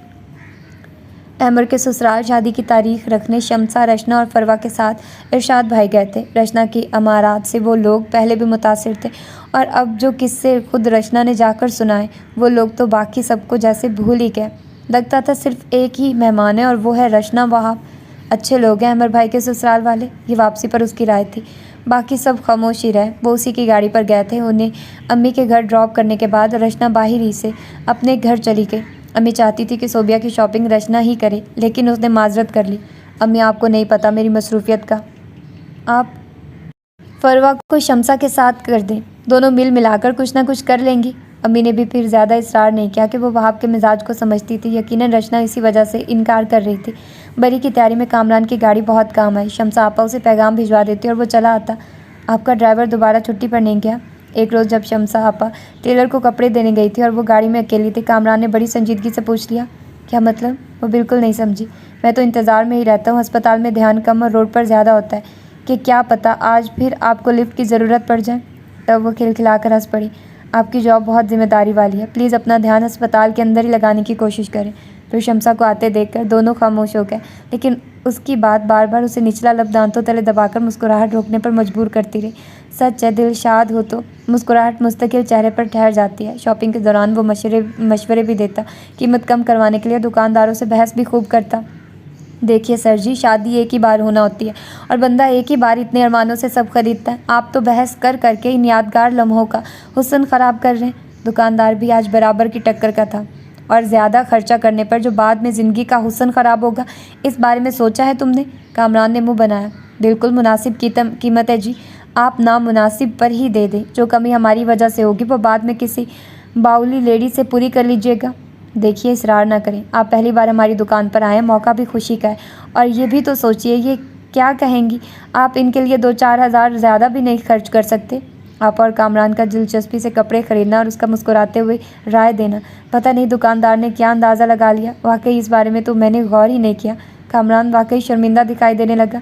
अरे खुशी ही होगी ऐसा समझदार दूल्हा मिलने पर। चलो जी, यक न शुद्ध दो शुद्ध, आपा भी शामिल हो गई। उसे वहाँ बैठना मुहाल हो गया। रास्ता भर वो दोनों दुकानदार की बात पर हंसते रहे और वो चादर में मुँह छुपाए अपने तासुरात छुपाती रही। अहमर भाई की शादी सादगी से ही हुई। उनके ज़्यादा अजीज़ थे भी नहीं, जो मिलने वाले थे वो तो सिर्फ शाम को तकरीब में शिरकत के लिए ही आए थे और इसके बाद दिन में खामोशी ही रहती थी। शम्सा आपा के बच्चों के मंथली टेस्ट हो रहे थे, वो भी मेहंदी के रोज़ से पहले आ नहीं सकती थी। रचना के बच्चे यहाँ रहकर डिस्टर्ब होते थे, इसलिए वो भी शाम को सिर्फ चंद घंटों के लिए ही आई थी। शाम को जब सब इकट्ठे होते तो रौनक लगती। कामरान और शम्सा आपा के बेटे ढोलक संभाल कर बैठ जाते और ऐसे ऐसे गीत गाए जाते कि सुनने वालों के पेट में हंसते हंसते बल पड़ जाते। अगर जो सोबिया के घर वालों को पता लग जाए तुम लोग गीतों में उनकी क्या दुर्गत बना रहे हो तो क्या गुजरेगी उनके दिल पर? शम्सा आपा ने कहा। मैं तो चाहता हूँ मुकाबला जमे, लेकिन आप लोग मेहंदी लेकर तो खुद उनके यहाँ जा रहे हैं, ना उन्हें बुला रहे हैं। बस भैया, हालात ही कुछ ऐसे। अम्मी ने बज़ाहिर तो खुद को संभाला हुआ है, लेकिन अंदर से वो बिल्कुल टूट चुकी हैं। माहौल फिर सोगवार होने लगा। रचना, आप कोई अंग्रेज़ी तान उठाइए ना, सच समा बन जाएगा। रचना को उसका बेतकल्लुफ़ अंदाज़ वैसे भी नहीं भा रहा था कि वो वहाब को जो अच्छा नहीं लग रहा था। वो मुंह बनाकर वहाँ से हट गई। अलबत्ता उसकी नन्ही मुन्नी बेटियाँ ज़ोरों शोर से तालियाँ बजाने और गाने में मसरूफ़ थी। आओ यार अहमर, तुम आज़ादी की ये घड़ियाँ एंजॉय कर लो ना। मैं तुम्हें देख देख कर इंजॉय ही कर रहा हूँ। लगता है तुमने मेडिकल की तालीम पर इतना ध्यान नहीं दिया जितने ध्यान से ढोलक बजाना सीखी है। अरे ये हुनर तो मैंने बचपन में ही हासिल कर लिया था। अम्मी की सिलाई मशीन के बड़े केस तोड़े हैं मैंने और बड़ी मार भी खाई है, और इसी मार ने मेरे फ़न को निखार बख्शा है। मोहल्ले की हर शादी पर ढोलक मैं ही बजाया करता था। तब बच्चा था, एहसास नहीं था इस फ़न की बरकतों का, और अब जब एहसास हुआ है तो लोगों ने सिर्फ डॉक्टर ही समझ लिया है, ढोलक बजाने के ऑफ़र करना ही छोड़ दिए। चलो फिर तुम इस शादी पर तो दिल खोल कर बजा लो। काश ज़िंदगी यूँ ही हंसती मुस्कुराती रहे। परवा ने उसके चमकते चेहरे को देखकर सोचा था। बहुत बोलता है ये, रचना बराबर में बैठी कह रही थी। हाँ, मगर अच्छा बोलता है, इसकी बातें जमूद तोड़ती हैं और ज़िंदगी की तरफ लाती हैं। ऐसे लोगों पर मुझे बहुत रश्क आया करता है। मगर वो ये सब सिर्फ सोच कर रह गई। दुल्हन घर आ गई। कुछ दिन के लिए शम्सा आपा को ही ठहरना पड़ा कि फरवा को न जाने क्यों घबराहट सी हो रही थी। अहमर की दीवानगी को देखते हुए वो लोग आने वाले दिनों की तस्वीर तो देख ही रहे थे, और अब जो खाने की टेबल पर ही वो लोग उनके साथ आकर बैठे, और इन चंद मिनटों में ही अहमर जिस तरह वारी सदके होता रहा, अम्मी कवारी बेटी के सामने शर्मिंदा हो जाती। शम्सा, तुम कुछ दिनों के लिए परी को अपने यहाँ ले जाओ। आप इन्हें समझाइए अम्मी, आखिर अहमर इस घर का सरबराह है, भाई है परी का। आखिर ऐसी क्या दीवानगी, वो तो सब कुछ फरामोश करके सिर्फ सोबिया का हो गया, उसे इसके अलावा कुछ दिखाई नहीं देता। मैं क्या समझाऊँ, वो मुझे दकियानूसी करार देने लगा है। बस फिर ठीक है, खाना उनके कमरे में ही पहुंचा दिया करें, उन्हें टेबल पर बुलाया ही ना करें। फरवा को तो मैं लेकर जाने पर तैयार हूँ, लेकिन वो शायद ना माने। असल में अम्मी, उसे मेरे घर का माहौल कभी भी अच्छा नहीं लगा। शम्सा धीरे से कह रही थी। अम्मी भी खामोश हो गई कि वो सच ही तो कह रही थी। आने वाले हर माह में घर में तंगी आती चली गई कि अहमद आमदन से ज़्यादा खर्च को तरजीह दे रहा था। इसके बकौल यही तो हमारे हंसने खेलने के दिन है, और अम्मी बेचारी जो कुछ जमा था सब निकाल कर खर्च पूरा करने पर लगी हुई थी। सोबिया इन दोनों को कोई अहमियत न देती थी। हाँ, रचना और वहाब आ जाते तो बहुत आगे पीछे फिरते। वहाब जो यहाँ आकर हमेशा लब सिए बैठा करते थे, इसके साथ बेतकल्फ़ी से बातें करते और अच्छा खासा वक्त गुजार कर जाते। सोबिया के घर वाले भी बहुत आते जाते थे। फरवा के लिए उलझन की बात यह थी कि उसके भाई बेतकल्फ़ी से हर जगह दनदनाते फिरते और उससे ख्वामख्वाह फ्री होने की कोशिश करते। यकीनन उन्हें भी अंदाज़ा हो चुका था कि फरवा का भाई उसकी जानिब से मुकम्मल तौर पर गाफिल है और ये लड़की जो उनके आम पर अपना कमरा बंद करके बैठ जाती है, उससे फजूल गोई और हंसी ठट्ठा करना वो अपना हक समझने लगे थे। मैं तो रचना आपी के घर से भागी थी और अब अपने ही घर में गैर महफूज हुई जा रही हूँ। किससे कहूँ, कहाँ जाऊँ? अम्मी की बेबसी और बेचारगी देखकर उनसे कुछ कहने की हिम्मत ही नहीं हो रही। और इधर इसके दोनों भाई फरवा के कमरे की खिड़की के बाहर खड़े फजूल गोई के रिकॉर्ड तोड़ रहे थे। बेबसी के इंतहाई लम्हों में उसने इरशाद भाई के सलाम करने की आवाज़ सुनी और भागकर दरवाजे की चटखनी गिरा दी। फरवा, उन्होंने उन दोनों लड़कों को देखा। चटखनी की आवाज़ भी बाखूबी सुनी और फरवा के चेहरे पर छाया बेबसी का रंग भी। ओए काका, ड्राइंग रूम इधर है, उन्होंने ऐसे लहजे में कहा जिसमें तन्वी का रंग साफ झलक रहा था। उनका लंबा कद, मजबूत जिस्म और जताता हुआ अंदाज, दोनों धान पान लड़के भला कहाँ सामने खड़े रह सकते थे। फ़ौरन खिसक गए। फरवा ने रुख मोड़कर आंखों में आए आंसू दुपट्टे से पूंछ डाले। उसे पता भी नहीं चला कि इरशाद भाई उसे आंसू पूंछते देख चुके। अम्मी नमाज़ पढ़ रही थी, वो लाउंज में जाकर बैठ गए। फरवा उनके लिए चाय बनाने किचन में आ गई। जब तक वो चाय बनाकर लेकर गई, अम्मी नमाज से फारिग हो चुके थे और इरशाद भाई से बातें कर रही थी। फरी पुत्र, ये तेरी आपा ने कुछ कपड़े भेजे थे, हमें पता है हमारी पसंद तेरे मुताबिक नहीं है, फिर भी ले आया हूँ। 3 जोड़े तुम्हारे हैं, 3 ही खाला जी के लिए हैं। वो कितने शर्मिंदा से कह रहे थे और वो सोच रही थी अभी कल ही अम्मी से कहा था मौसम बहुत बदल गया, गर्मी तेज़ी से आई है, लॉन के कुछ कपड़े बनवा दे। और वो बता रही थी कि हाथ बहुत तंग है। खुदा तुम्हें अजर दे इरशाद, बहुत ख्याल करते हो हमारा, अम्मी कह रही थी और वो कुछ बोल ही नहीं सकी। इतनी अच्छी लॉन, इतने महंगे गर्मियों के कपड़े तो तब भी नहीं बनाए थे जब अब्बा जिंदा थे। कितने पैसे खर्च कर डाले होंगे शमसा आपा ने। और जब फ़ोन पर उसने शमसा आपा से ये बात कही थी तो उन्होंने बेताबी से ही ये सवाल किया था, तुम्हें पसंद तो आया ना फरी? आपा बहुत बहुत अच्छे हैं। अल्लाह तेरा शुक्र, मुझे और कामरान को यही फ़िक्र थी। पता है मैं कामरान के साथ ही गई थी ना, शहर की अच्छी मार्केट से लेकर आई हूँ। बहुत घूमने फिरने के बाद हमने ये पसंद किया, फिर भी मुझे डर था। वो कितनी खुश बता रही थी और फरवा का दिल एक नाम पर धड़क उठा था। आपा बताती रही। कामरान कह रहा था फरी से कहना अगर पसंद ना आए तो बता दे, ऐसे ही मुरव्वत में सिलवा कर ना पहन ले। नहीं आपा, मैंने कहा ना बहुत अच्छे हैं, मुझे बहुत पसंद तो आए, लेकिन एक बात पर मुझे आपसे लड़ाई करना थी कि इतने महंगे वाले क्यों खरीदे। मैं कहाँ की नवाबजादी हूँ, मेरे लिए तुम नन्ही शहजादी हो। और तुम देखना फरी, मेरी दुआएं रायगा नहीं जाएंगी, अल्लाह तुम्हें बहुत देगा, तुम हमेशा अच्छा ही पहनोगी। आपा एक बात मानोगी? उनकी मोहब्बत पर वो इतनी जज्बाती हुई कि कुछ देर के लिए तो बोल ही नहीं सकी थी। हाँ हाँ फरी कहो। आपा अब स्कूलों में गर्मियों की छुट्टियां हो गई हैं, आप टीपू या बबलू को अगर कुछ दिन के लिए इधर भेज दें, सच में बहुत बोर होती हूँ। वो आ जाएंगे तो मेरे साथ साथ अम्मी भी खुश हो जाएंगी। मैं ज़रूर भेज दूँगी। टीपू के तो आजकल कुछ मैचेस चल रहे हैं, वो तो जल्दी नहीं आ सकेगा। मैं बबलू को कल ही भेज दूँगी। किस वक्त भेजोगी आपा? उसने बेताबी से पूछा। किसी वक्त भी? वो समझी नहीं। अच्छा, कल फ़ोन पर आने का टाइम बता देना, मैं उसके लिए केक और चिकन रोल बना कर रखूँगी। अरे फरी, कहाँ इतने झंझट में पड़ोगी, मेरे बच्चे तो दाल रोटी भी उसी शौक़ से खा लेते हैं। आपा कितना खुश हुई थी उसकी बात सुनकर, ये अंदाज़ा उनकी आवाज़ से बाखूबी लगा सकती थी। वो मेरे ख्याल से मेरे कहने पर आ रहा है आपा, तो उसकी खातिर तवाज़ो करना तो ज़रूरी है ना। वो हंस पड़ी थी। चलो जैसे तुम्हारी मर्ज़ी। और पता है बबलू सुनेगा तो बहुत खुश होगा। मुझे अमाद बहुत याद आता है आपा, लेकिन वो छोटा है, आपके बगैर रह नहीं सकेगा, इसलिए उसे नहीं बुला रही। उसे मेरा बहुत प्यार दीजिएगा। गाजी जैसे प्यार से बबलू कहते थे, 7वीं क्लास में पढ़ता था। टीपू और गाजी दोनों ही सुलझे हुए और लायक बच्चे थे। दूसरा दिन खासा मसरूफ़ गुजरा। उसने गाजी के लिए कमरा सेट किया, फिर ये सोचकर उसकी दिलचस्पी की कुछ चीज़ें तो घर में होनी चाहिए। वो पड़ोस में गई, उनके बच्चों से कुछ अच्छी सी किताबें उधार ली और ये वादा लिया जब मेरा भांजा आएगा तो आप लोग उसे अपने साथ क्रिकेट खिलाएंगे। अगले रोज़ सवेरे नाश्ते के बाद ही उसने किचन में जाकर केक और रोल बनाने की तैयारी शुरू कर दी। आज खाना भी अच्छा बनाना चाहिए, पता नहीं बबलू रोटी ज़्यादा शौक से खाता है या चावल। चलो आज तो सब्ज़ी पुलाव ही बना लेती हूँ, साथ में शामी कबाब तो मौजूद है, बस रायता बनाना होगा। उसका ख्याल था बबलू इरशाद भाई के साथ आएगा, लेकिन उसे ड्रॉप करने वाला कामरान था। अरे, उसे खुशगवार हैरत हुई। वो कामरान का शुक्रिया अदा करना चाहती थी जिसने अपने वक्त में से उसके लिए वक्त निकाला और आपा के साथ मिलकर इतनी अच्छी शॉपिंग की, लेकिन कभी उससे यूँ बेतकल्फ़ी से बातें नहीं की थी, इसीलिए झिझक गई। खाला, आपने बुलाया ना मुझे छुट्टियों में यहाँ रहने के लिए? मासूम चेहरे लेकिन लंबे कद और अच्छी सेहत का मालिक बबलू किस कदर इश्तियाक से पूछ रहा था। बिल्कुल बुलाया है, असल में मैं बहुत बोर हो रही थी ना, वो दोस्ताना अंदाज में बोली। हालांकि उससे पहले इन बच्चों से बेतकल्लुफ़ कब थी। अब मैं आ गया हूँ, आपको बिल्कुल बोर नहीं होने दूंगा, मैं बड़ी अच्छी बातें करता हूँ, वो पूरी संजीदगी से कह रहा था। उसने बामुश्किल अपनी मुस्कुराहट छुपाई और बोली, मियाँ मिट्टू, ये तो देखो मैंने तुम्हारे लिए क्या क्या बनाया है। ये केक, चिकन रोल, चाय सब मैंने सिर्फ तुम्हारे लिए बनाई है। वाकई खाला? वो खुश था और बेयकीन भी। फिर मुड़ा और बोला, मैं चाचू को बताकर आता हूँ, उन्हें तो यकीन ही नहीं आएगा कि आप मुझसे इतनी मोहब्बत करती हैं। बबलू, चाचू गाजी कहाँ करे, अब मैं बड़ा हो गया हूँ, वो सब चाय पी रहे थे और रग़बत से उसके बनाए केक और रोल से इंसाफ कर रहे थे। कामरान के बबलू कहने पर वो बुरा मान गया। अच्छा चलो गाजी साहब, मैं ये कहना चाह रहा था, जब से ये केक और रोल खाए हैं ज़िंदगी से हर शिकायत जाती रही है। क्या तुम्हारा भी यही हाल है? नहीं चाचू, मुझे तो ज़िंदगी से अब कई शिकायतें पैदा हो गई हैं। ये सोचकर मैं उदास हूँ कि अब वो सादा से खाने कैसे अलग से उतरेंगे। भाई मान गया, मेरे भतीजे हो। वो सब हंस रहे थे। गाजी और कामरान के आने से घर में ज़िंदगी जाग उठी थी, वरना घर में वो 4 अफराद तो थे, लेकिन फिर भी तन्हाई का एहसास मारे डालता था। चाचू आते जाते रहिएगा, गाजी ने उसके दिल की बात कह दी थी। हाँ ये तो बहुत ज़रूरी है। कामरान ने ये जवाब क्यों दिया था सिर्फ वही समझ सकती थी। और ऐसे में रचना की आम, ओहो, इन्हें भी अभी आना था। वो पहले उन्हें देखकर बदमज़ा सी हुई, फिर ये ख्याल कि कॉलेज में छुट्टियां हो गई हैं, क्या वो फिर अम्मी से कोई बहाना बनाकर उसे ले जाने की बात करने आई है। उसे परेशान कर गया। अकेली आई हो रचना? मियाँ साथ नहीं है? उसे और बच्चों को देखकर अम्मी पूछने लगी। जी सिर्फ मैं और बच्चे ही आए हैं। और फरवा ने सुकून का सांस लिया। आज तो चाय पर ख़ास एहतमाम दिखाई दे रहा है। उसने एक गहरी नज़र हाजरीन पर डाली और कहा, हाँ आज गाजी आ रहा था ना। अम्मी ने मुस्कुराकर नवासे को देखा। गाजी के लिए इतना एहतमाम? उसने भवें अचकाई, जैसे बात समझ में ना आई हो, और गौर से कामरान को देखा। देख लो गाजी साहब, ये हाल है तुम्हारी पर्सनैलिटी का, जिस पर बड़ा मान है।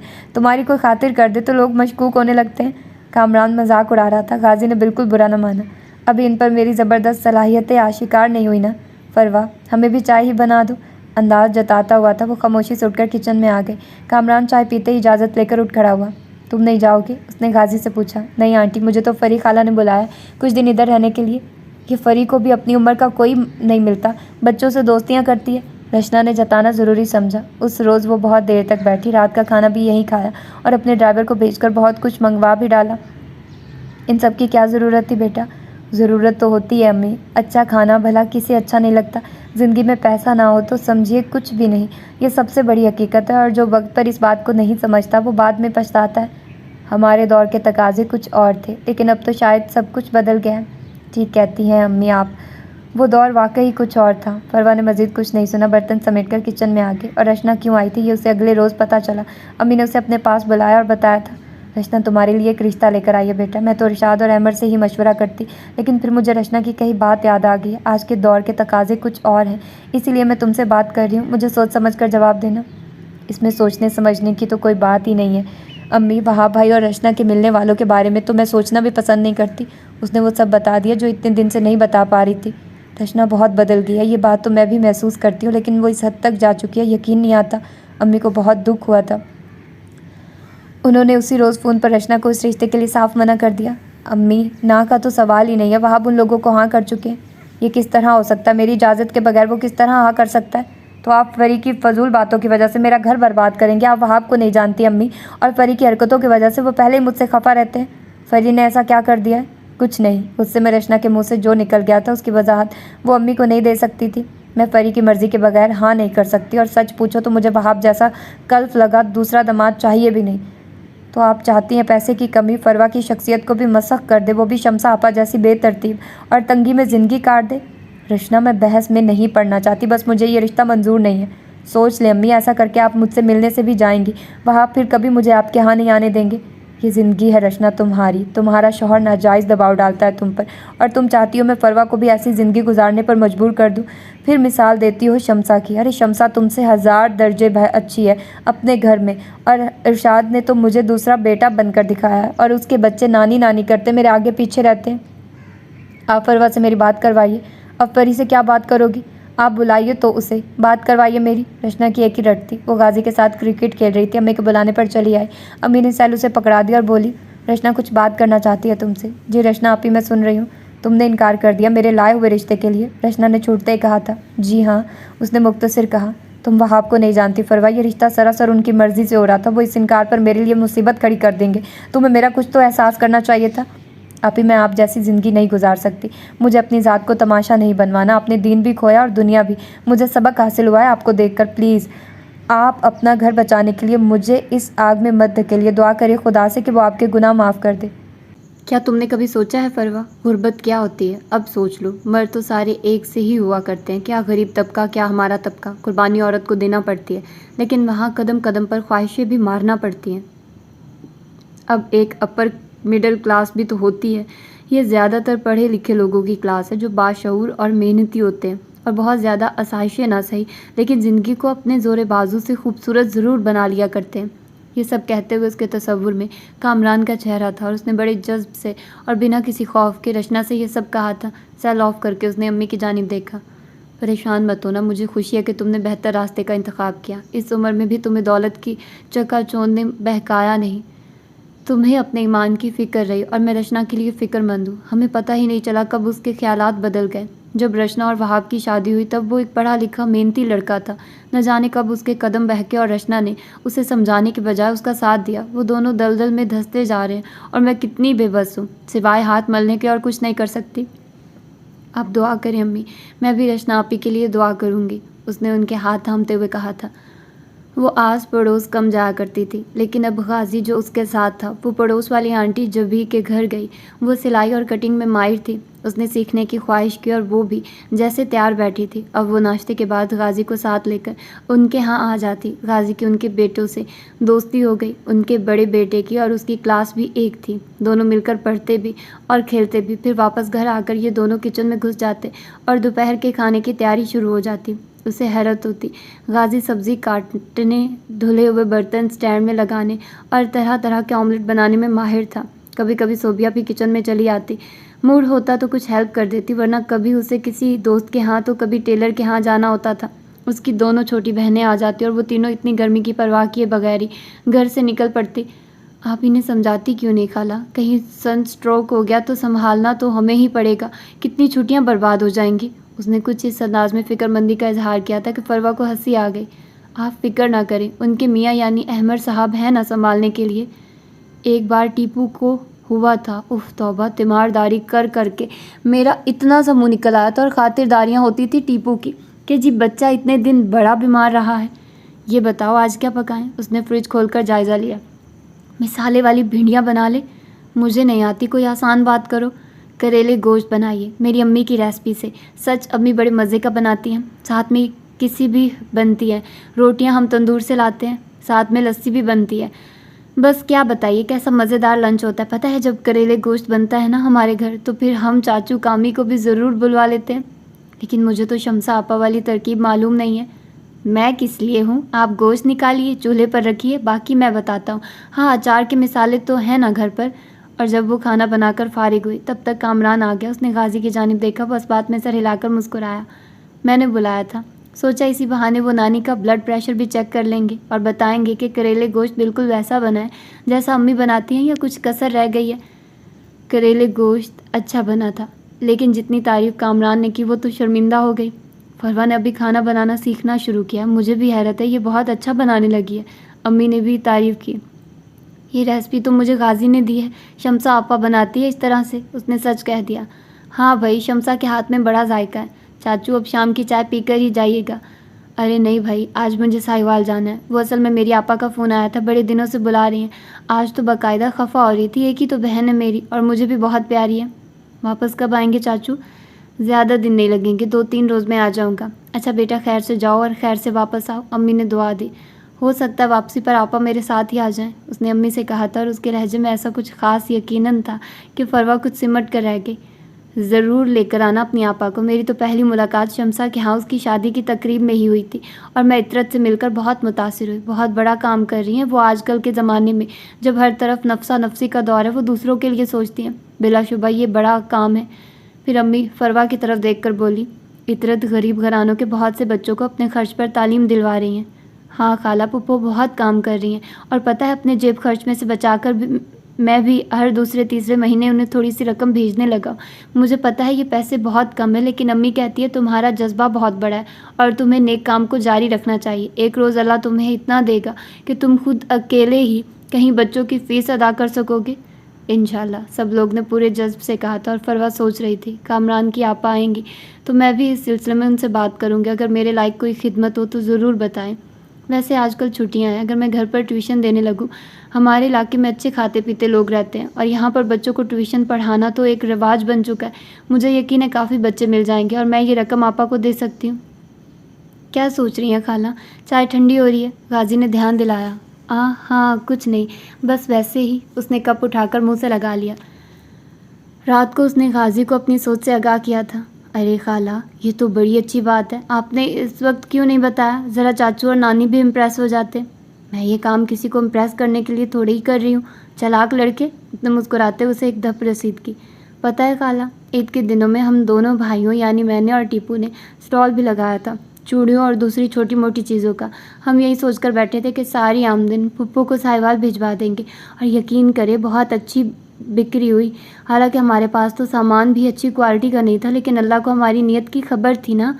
अब तुम दोनों भाई अकेले के लिए नेकियां नहीं समेटोगे, तुम्हारी खाला भी तुम्हारे साथ होगी। जाओ अब जाकर सो जाओ, सुबह हमने कड़ी बनानी है। तरकीब शमसा आपा से पूछेंगे। लेकिन अगली सुबह जिस खबर के साथ आई, कुछ पकाने का होश ही कहाँ रहा। 9:30 बजे के करीब फरवा, अम्मी और गाजी नाश्ते से फारिग हुए थे। अमर भी चाय का एक कप और स्लाइस लेने के बाद ऑफिस से धार गया था कि इससे ज़्यादा कुछ लेने का उसके पास टाइम ही नहीं था। सुबह 10 बजे से पहले नहीं उठती थी, सुबह अभी तक सो रही थी। फरवा बर्तन धो रही थी, फ़ोन अम्मी ने उठाया था और जो कुछ सुना, घबराकर फरवा को आवाज़ें देने लगी। वो जल्दी से काम छोड़कर उनकी जानिब लपकी। वहाब का एक्सीडेंट हो गया फरी, रचना रो रही है, बड़ी मुश्किल से सिर्फ इतना ही बता पाई है। अम्मी का तो अपना रंग सफ़ेद पड़ रहा था। फरवा ने जल्दी से सेल पकड़ा और रचना से अस्पताल का पूछने लगी। घबराइए नहीं, हम सब आ रहे हैं। हाँ हाँ, अमर भाई को भी साथ लेकर आएंगे। इसके बाद उसने अमर से और फिर शमसा आपा से रब्ता किया। ये तो वहाँ जाकर इल्म हुआ, वहाब को खासी सीरियस चोटें आई थी और वो अभी तक बेहोश थे। परेशानी ने रचना की हालत ख़राब कर रखी थी। रोइए नहीं आपी, अल्लाह से दुआ मांगिए। मैं कैसे दुआ मांगूँ फरी, क्या वो मेरी सुनेगा? मैंने तो बहुत अरसे से अल्लाह को भुला रखा था। उसकी बात पर फरी का दिल धक से रह गया और रचना रोती चली गई। वहाब भाई पूरा एक हफ्ता अस्पताल रहे। बाकी ज़ख्म तो आहिस्ता आहिस्ता मंदमिल हो रहे थे, लेकिन सबसे बड़ा मसला अब ये था कि कोल्हे की हड्डी टूटी थी और डॉक्टर इस सिलसिले में जो हदायत दे रहे थे वो एक लंबे अरसे तक बिस्तर का पता दे रही थी, और ये बात वहाब और रचना को बेहद परेशान कर रही थी। इरशाद भाई ने कामरान को भी इतला दे दी थी, और वो जो 2-3 रोज़ आपा के घर गुजार कर फिर उन्हें साथ लेकर आने का इरादा रखता था, सुनते ही चला आया। वहाब के बड़े भाई तो मुल्क से बाहर मुकीम थे और अरसे से वहाब का उनसे रब्ता भी नहीं था। यही लोग थे जो उनकी तीमारदारी कर रहे थे। उनका हल्का अहबाब खासा वसी था, लेकिन वो सब लोग बस खड़े खड़े हाल अहवाल पूछने वालों में से थे। कुछ ने तो इतनी भी जहमत नहीं कि बस सेल पर बात कर लेना, अंग्रेज़ी में कुछ लफ्ज़ तसल्ली के बोल देना ही काफ़ी समझा। रचना, मलिक कुछ इतना काबिल एतबार आदमी भी नहीं है, और मेरी तो ज़िंदगी भर का असासा उसके बिज़नेस में लगा हुआ। तुम कुछ करो, उससे जाकर मिलती रहो, बल्कि किसी बहाने फरवा को भी साथ ले जाओ। और रचना ने शादीशुदा ज़िंदगी में पहली बार शौहर को ऐसी नज़र से देखा जिसमें गुस्सा भी था और नापसंदीदगी भी। हम जहाँ से चले थे उससे भी नीचे आ जाएंगे, वहाब ने डराया। मुझे लगता है अल्लाह ने तुम्हें ज़िंदा रखकर माफ़ी का एक मौका दिया है वहाब, वरना गाड़ी की जो हालत है ना, कोई शख्स यकीन नहीं करता कि इसमें मौजूद शख्स ज़िंदा बच गया है। मैंने तो अल्लाह का इशारा समझ लिया है। तुम भी अब कुछ होश कर लो। होश तो तुम्हें तब आएगा बेवकूफ़ औरत, जब घर में खाने को कुछ नहीं रहेगा, दाने दाने को मोहताज हो जाओगी तुम। मैं पढ़ी लिखी हूँ और खुदा ने हाथ पाँव भी सलामत रखे, भूखी नहीं मरूंगी, कुछ ना कुछ कर लूँगी, लेकिन खुदा के लिए अब अपनी सोच का जाविया बदल लो। मलिक आया तो है ना मुझे अस्पताल देखने, और फ़ोन पर भी हाल तो पूछता रहता होगा। और रचना ने उन्हें बताया कि मलिक ने सिर्फ पहले रोज़ चक्कर लगाया था, इसके बाद फ़ोन पर भी कभी रब्ता नहीं किया। वो उसकी हालत के पेश नज़र उसे मायूसियों में नहीं धकेलना चाहती थी। घर आने के बाद सही मायनों में वहाब को अपनी मजबूरी और माजूरी का एहसास हुआ था। वो तो हर काम के लिए रचना के मोहताज होकर रह गए थे, और इन्हीं दिनों उनके दिमाग में ये ख्याल बैठ गया कि वो अब कभी भी अपने पैरों पर खड़े नहीं हो सकेंगे, और इस ख्याल ने उन्हें बहुत चिड़चिड़ा और वहमी बना दिया। वो रचना के हर अमल को बगौर देखने लगे, यहाँ तक कि ड्राइवर भी अगर दवाएं देने के लिए या किसी और काम से अंदर आता और रचना उससे बात करती तो बगौर जायज़ा लेते, और जो कोई मिलने आ जाता तब तो उनकी हालत ही बुरी हो जाती। उन्हें देखने के लिए कामरान भी अक्सर आता और उनके पास बैठकर तसल्ली देता। ऐसे में अक्सर रचना भी मौजूद होती और वो कामरान से अच्छी तरह मिलती। कुछ दिन तो वहाब ने ये सब चुपचाप बर्दाश्त किया, फिर चलाने लगे और उस पर तरह तरह के इल्ज़ाम रखने लगे। वो सफाई देते देते खुद भी आखिरकार गुस्से में आ जाती और उठकर कमरे से बाहर चली जाती। माली कमज़ोरी, वहाब की माजूरी कि ये दिन और सबसे बढ़कर उनका शक, वो बुरी तरह टूट गई थी। लेकिन अपने मुश्तरका दोस्तों से मिलना उसकी मजबूरी थी। वो जो अब तक ताल्लुक़ रखे हुए थे गनीमत ही तो था, लेकिन वहाब की हठधर्मी जो कि तू थी, वो कुछ समझने के मूड में नहीं थे। एक ही डर थी, तंग आ गई हो मुझसे, पीछा छुड़ाना चाहती हो। वो जो फलां मेहमान आया था उसकी तरफ बड़ी मीठी नज़रों से देख रही थी, उस डॉक्टर से तो बड़ी हंस हंस कर बातें कर रही थी। ये ड्राइवर कमरे के बाहर खड़ा क्यों बातें कर रहा था? तुमने उसे कमरे में क्यों नहीं बुलाया? और ये सब कहते कहते फिर वो बहुत खौफजदा हो जाते, कभी तो रोने ही लगते। रचना, रचना, तुम मुझे छोड़ तो नहीं जाओगी? देखो मैं माजूर आदमी, तुम्हारे बगैर किस तरह जीऊँगा? मैं तुम्हें छोड़कर कहीं नहीं जा रही, और तुम माजूर भी नहीं हो। देख लेना, चंद दिन के बाद बिल्कुल ठीक हो जाओगे। सब डॉक्टर यही कहते हैं। लेकिन मुझे किसी डॉक्टर पर यकीन नहीं है। ये सब झूठे मकार लोग हैं। ये सिर्फ तुम्हें अपने जाल में फंसाना चाहते हैं। वहाब, खुदा के लिए, मैं तुम्हारे बच्चों की माँ हूँ। उसका ज़ब्त भी जवाब देने लगता और वो चीखने लगती। उसकी तन्हाई और थकन को महसूस करके फरवा जो अम्मी के साथ मिलने आई थी, कुछ दिनों के लिए इधर रुक गई थी। वहाब की घटिया बातें उसने भी सुनी और उसे सख्त अफसोस हुआ। आप ही, ये तो शायद नफ्सियाती मरीज़ बनते जा रहे हैं। एक रोज़ जब रचना रोती हुई कमरे से निकली थी, तब उसने बड़े अफसोस के साथ कहा था, फरवा, उन्होंने इतने साल जिस माहौल में गुजारे हैं ना, वहाँ वफ़ा नाम की कोई शय नहीं हुआ करती। लोग सिर्फ अपने लिए जीते हैं। अब ये मलिक जो है, जिससे तुम मिली थी, 3 शादियाँ इख्तिताम तक पहुँचा चुका है और उसकी बीवियाँ कोई इस सोग में बैठी थोड़ा रह गई हैं। उन्होंने भी अपने मतलब के लिए बर ढूंढ लिए हैं और इन्हीं पार्टियों में ये सब एक दूसरे से मिलते हैं, खूब कह के लगाते हैं। तो फिर वहाब को किस तरह यकीन आए कि वो कंगाल और माजूर भी हो जाएं, तो मैं उनका साथ दूंगी। और आप इसी सोसाइटी का मुझे भी हिस्सा बनाना चाहती थी। प्लीज़ फरी, अब मत छेड़ो ये टॉपिक। आ गई थी कुछ अकल मुझे, सोच लिया था अब ऐसा नहीं कहूँगी, और बाकी की अकल मुझे अब आ गई है। अब तो वहाब कुछ भी कहें, चाहे हमेशा के लिए छोड़ देने की बात ही क्यों ना करें, मुझे इस कीचड़ में नहीं उतरना। देखो तो फरी, ज़िंदगी की हकीकत ही क्या है। इंसान कितना बेबस है और फिर भी उसकी नहीं मानता, जो हर शय पर कादिर है। उसकी बेटियाँ आगे पीछे दौड़ती अंदर दाखिल हुई तो रचना उनकी जानिब मतवज्जह हो गई। अवारा औरत, तुझे ढंग से दुपट्टा ओढ़ना भी नहीं आता। वो कौन लगता था तेरा, जिसके साथ यूं नंगे सर हंस हंस कर बातें करने खड़ी हो गई थी? अभी अभी एक मिलने वाला उठकर गया था और अब रचना की शामत आई हुई थी। वो बोलते रहे। रचना लब हिंचे सुनती रही। ज़रा जो सांस लेने को रुके तो बोली, बहुत खूब, आज तुम्हें मेरा ये अच्छी तरह ओढ़ा गया दुपट्टा भी तसल्ली नहीं दे रहा। एक वो वक्त था वहाब, जब तुम मुझे नीम अरिया करके दोस्तों की महफिलों में ले जाया करते थे, क्योंकि तुम्हारा मुफाद इसमें था। और आज तुम्हारा मुफाद इसमें है कि मैं किसी और मर्द को ना देखूं, ना सोचूं, सिर्फ तुम्हारे साथ रहूं। तुम जैसे भी हो, हर हाल में तुम्हें कबूल करूं। कितने खुदगर्ज हो तुम वहाब। तुमने मुझे खिलौने की तरह इस्तेमाल किया और मुसलसल करना चाहते हो। लेकिन ये याद रखो, मैं औरत हूँ, जीती जागती औरत, जिसकी परवरिश बड़े ही पाकीज़ा माहौल में की गई थी, जो चादर में चेहरा छुपाए बगैर घर से बाहर नहीं निकलती थी। लेकिन जब तुम्हारे निकाह में आई, तुमने पहले चादर पर एतराज़ किया, फिर दुपट्टे पर, फिर तुम्हें मेरी शर्मो हया बुरी लगने लगी। तुम मुझे आवारा मिजाज मर्दों की दुनिया में सजा बना कर लाए थे। मैं शुरू से ऐसे माहौल की आदी नहीं थी और अब कुछ अरसे से मैं फिर अपने माजी की जानिब लौटने लगी थी। तुम फिक्र ना करो, मेरी माँ की तरबियत तुम्हारे हक़ में ही जाती है। मुझे सारी उम्र इसी दहलीज पर काटनी है। वो कभी इतनी ऊंची आवाज़ में वहाब के सामने नहीं बोली थी और जो उसने कहा था वो गलत भी तो नहीं था। वो खामोश हो गए थे और पुरसुकून भी। फिर आने वाले दिनों में उनमें कुछ तब्दीलियाँ इतनी तेज़ी से आई कि रचना और फरवा के साथ साथ कामरान को भी हैरत और फिर खुशी हुई। वो माजी पर पशेमान थे। उन्होंने बिस्तर पर लेट कर इशारों से नमाज़ पढ़नी शुरू कर दी थी और वो बहुत यकीन से कहते थे, अल्लाह हमें ज़रूर माफ़ कर देगा रचना, और हम अब एक नई ज़िंदगी जिएंगे। फरवा मुतमईन होकर घर लौट आई थी। जितने दिन वो रचना के यहाँ रही, अम्मी शमसा आपा के यहाँ रही। वहीं से कामरान के साथ अक्सर वहाब को देखने आ जाती थी। और अब फरवा घर आई तो वो भी घर आ गई। कितना अच्छा लग रहा है इतने दिनों के बाद घर आना। उसने बैग लाउंज में ही रखा और सोफे पर निम दराज होते हुए बोली, इससे पहले कि अम्मी कुछ कहती, अमर भाई चले आए। तुम तो बहुत मसरूफ़ रहे। रचना की तरफ चक्कर लगाने का तुम्हें वक्त ही नहीं मिला, है ना? अम्मी को बेटे पर बहुत गुस्सा था, सो कहे बगैर नहीं रह सकी। मैं वाकई बहुत मसरूफ़ था। असल में हम ये घर सेल करना चाह रहे हैं। हमसे क्या मुराद है? अम्मी ने भवें अचकाकर शदीद नाराज़ी से पूछा। भाई मैं और सोबिया और कौन? अहमद झलाया। क्यों और किसकी इजाज़त से? अम्मी को उसने इतने गुस्से में कभी नहीं देखा था। किसी अच्छे इलाके में घर लेने का इरादा है, इसमें इतना गुस्सा करने की कौन सी बात है? तुम इस घर के अकेले मालिक नहीं हो जो ऐसा फैसला कर रहे हो। इसमें मेरा, रचना और फरवा का भी हिस्सा है। सोबिया पहले ही कहती थी ये लोग नहीं मानेंगे, मैं ही बेवकूफ़ हूँ। तुम्हारी बीवी किसी अच्छे इलाके में घर लेना चाहती है। ये जगह पसंद नहीं है तो तुम लोग जा सकते हो, लेकिन ये घर सेल नहीं होगा। अहमद गुस्से से उठा और चला गया। और वो जो अपने घर वापसी पर बहुत मुतमईन थी, खुश हो रही थी, अब जैसे सुन्न हुई बैठी थी। रचना के हाथ से वो बाकायदगी से कॉलेज जाती रही थी, लेकिन आज दिल ही नहीं चाह रहा था। रात को जो अहमद भाई ने कहा वो जहन से निकला नहीं था। वो आंख खुलने के बावजूद बिस्तर पर पड़ी रही। 9:30 बजे अम्मी का ख्याल करके उसे बिस्तर छोड़ना पड़ा कि यकीनन वो भी भूखी बैठी होंगी और उसके जागने की मुंतज़िर होंगी। लेकिन लाउंज में आकर उसे झटका लगा, अम्मी वहाँ मौजूद नहीं थी। हालांकि बेदार होने के बाद उधर आकर बैठना उनका मामूल था। वो उनके कमरे में आई तो वो उदास और किस कदर कमज़ोर दिखाई दे रही थी। वो उनसे लिपट गई, कुछ देर इधर उधर की बातें की, फिर उन्हें लाउंज में आने का कहकर नाश्ता बनाने किचन में चली आई। 10 बज रहे थे। सोबिया वहाँ मौजूद थी। किसकी इजाज़त से चाय बनाने लगी हो? जो ही उसने पत्ती का डब्बा उठाया वो चिल्लाने लगी, क्या मतलब है? इसके लिए मुझे किसी की इजाज़त की ज़रूरत है भला? फरवा नागवारी से बोली।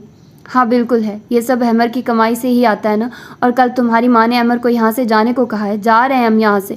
अब भूखे मरना और ये जो बड़ा शौक है ना पढ़ाइयों का, देखते हैं जब फीस नहीं भरोगी तो कौन सा कॉलेज एडमिशन देगा तुम्हें। जाओ जाओ निकलो यहाँ से, मेरा मुंह क्यों देख रही हो। सब अहमर की कमाई से, कुछ नहीं लेने दूंगी मैं तुम्हें। सोबिया ने ये कहते हुए नफरत भरे अंदाज में उससे पीछे को धक्का दिया। वो कहाँ तैयार थी इस हमले के लिए। किचन के दरवाजे से टकराई से पहले कि गिर पड़ती, किसी ने बड़े आराम से उसे थाम लिया। फरी का बाप अभी जिंदा है, फीस भी भरेगा, अपनी ताकत से बढ़कर अच्छे से अच्छा भी खिलाएगा, उसे थामने वाले ने कहा था। सोबिया कहते हुए बाहर निकल गया और वो इरशाद भाई के बाजू से लगकर बिलक बिलक कर रोने लगी। बस भाई बस, ओहो मेरा पुत्र, फरी बस करना। अच्छा सुन, मैं तो मामी जी को एक खुशखबरी सुनाने आया था, लेकिन लगता है वो खुशखबरी तुम्हें भी सुनानी पड़ेगी। चलो छोड़ो ये सब कुछ, आओ मेरे साथ चलो। वो हाथ पकड़कर खुद ही ले आए। तुम्हें क्या हुआ? अम्मी उसका चेहरा देखकर चौंकी। ये बाद में बताएगी, पहले मैं बता दूं, आज शाम को शमसा के साथ कामरान की आपा आ रही है मिठाई का टोकरा लेकर। मैंने कह दिया है मिठाई या तो लाल खोआ वालों की ले या फिर शहजान बेकरी की। हमारी फरी ऐसी वैसी जगहों की नहीं खाती। और मज़े की बात, वो इस पर तैयार हो गई हैं कि अपनी फरी तो उन्हें हमारे यहाँ होने वाली शादी के फंक्शन पर ही भाग गई थी। कहती हैं जो फरवा की पसंद वही मेरी पसंद। इरशाद भाई ने कुछ यूँ बात की कि वो मुस्कुराए बिना रह नहीं सकी। खुश रह पुत्र, हमेशा खुश रह। इरशाद भाई की आवाज़ भर आ गई और अम्मी तो खुदा का शुक्र अदा करने में लगी थी। ऐसे ही छोटे छोटे मसलों से घबराया नहीं करते। वो नवाजने वाली ज़ात तो सब देख रही है ना। और उसने इस बात में सर हिला दिया। शाम से पहले ही रौनक उतर आई जब शमसा ने टीपू और गाजी को उधर भिजवा दिया और उन दोनों ने आते ही लाउंज की सेटिंग चेंज कर दी। उस शाम का रंग ही और था। वो कामरान के पहलू में बैठी थी, मूवी बन रही थी, तस्वीरें गाजी उतार रहा था और कामरान बार बार कहता था, यार पोज बनाने को भी कहो, क्या धड़ाधड़ उतारते जा रहे हो। पोज वलीमा के रोज़ बनाना चाचू, फ़िलहाल इतना ही काफ़ी समझो। ज़्यादा फैलने की कोशिश की तो लड़का लफंगा है कहकर अपनी खाला के लिए इनकार भी कर सकता हूँ, लेकिन खाला इनकार नहीं करेगी, ये हमें यकीन है, उसने सरगोशी में कहा। फरवा ने मुस्कुराहट छुपाने को सर झुका लिया। फरी चेहरा तो ऊंचा करो ना, ये सोबिया की आवाज़ थी। सुबह जो कुछ उसने कहा एक ऐसी लड़की से कहा जो उसे अपनी दस्ते नगर की लगी थी, लेकिन ये फरवा तो कोई और थी। अब एक मुअज़्ज़िज़ डॉक्टर की होने वाली बेगम से क्या लड़ाई। अहमद, सोबिया, यहाँ तक कि सोबिया के घर वाले भी इस तकरीब में पेश थे। फरवा, वहाब बात करना चाह रहे हैं तुमसे। रशना ने अचानक सेलफोन से थमा दिया। जी वहाब भाई, अस्सलाम वालेकुम। उसका लहजा कितना पुरएतमाद था। जीती रहो। मुझे अफसोस है मैं आज की इस तकरीब में शरीक नहीं हो सका, लेकिन इंशाल्लाह तुम्हारी शादी तक ज़रूर ठीक हो जाऊंगा और एक भाई की पूरी जिम्मेदारी उठाऊंगा। तुम जैसी बेटियां और बहनें तो मान हुआ करती हैं। फरी, मैं बहुत गुनाहगार हूँ, बहुत बुरा हूँ, लेकिन फरी यकीन करो तुम्हारे लिए अब सरापाए दुआ हूँ। और उसकी पलकें भीग गई, वो कुछ भी नहीं बोल सकी। चलो भाई चलो, तस्वीरें भी बहुत हो गई, मूवी पर भी काफ़ी वक्त ज़ाया कर लिया, अब उठकर खाने पीने की करें कि मेहमानों की नज़रें अब लड़के लड़की की जानिब नहीं, खाने की टेबल की तरफ है। गाजी और टीपू शोर मचा रहे थे। रचना ने खाने की एक प्लेट उन दोनों को ये कहकर थमाई, बर्तन कम है, फ़िलहाल एक प्लेट शेयर करें। और मुस्कुराहट दबाते हुए पीछे हट गए। कामरान ने पहले चमचा भरकर बिरयानी उसके मुंह में डाली और संजीदगी से बोला, जहेज़ में बर्तन कम लेकर आना। और फरवा ने इस बार कामरान के मुंह की तरफ जाता चमचा भी पकड़कर अपने मुंह में डाल लिया। क्या ख्याल है, क्या अब भी बर्तन कम लाने को कहेंगे? वो आंखों में शोखी लिए मुस्कुराकर पूछ रही थी, जबकि कामरान खसिया गया था। गाजी ने झट ये लम्हा कैमरे की आंख में महफूज कर लिया था। तो ये था आज का नावल। होपफुली कि आप लोगों को पसंद आया होगा। अपना फीडबैक ज़रूर दीजिएगा। मिलते हैं किसी और अच्छे से नावल के साथ। अल्लाह हाफिज़।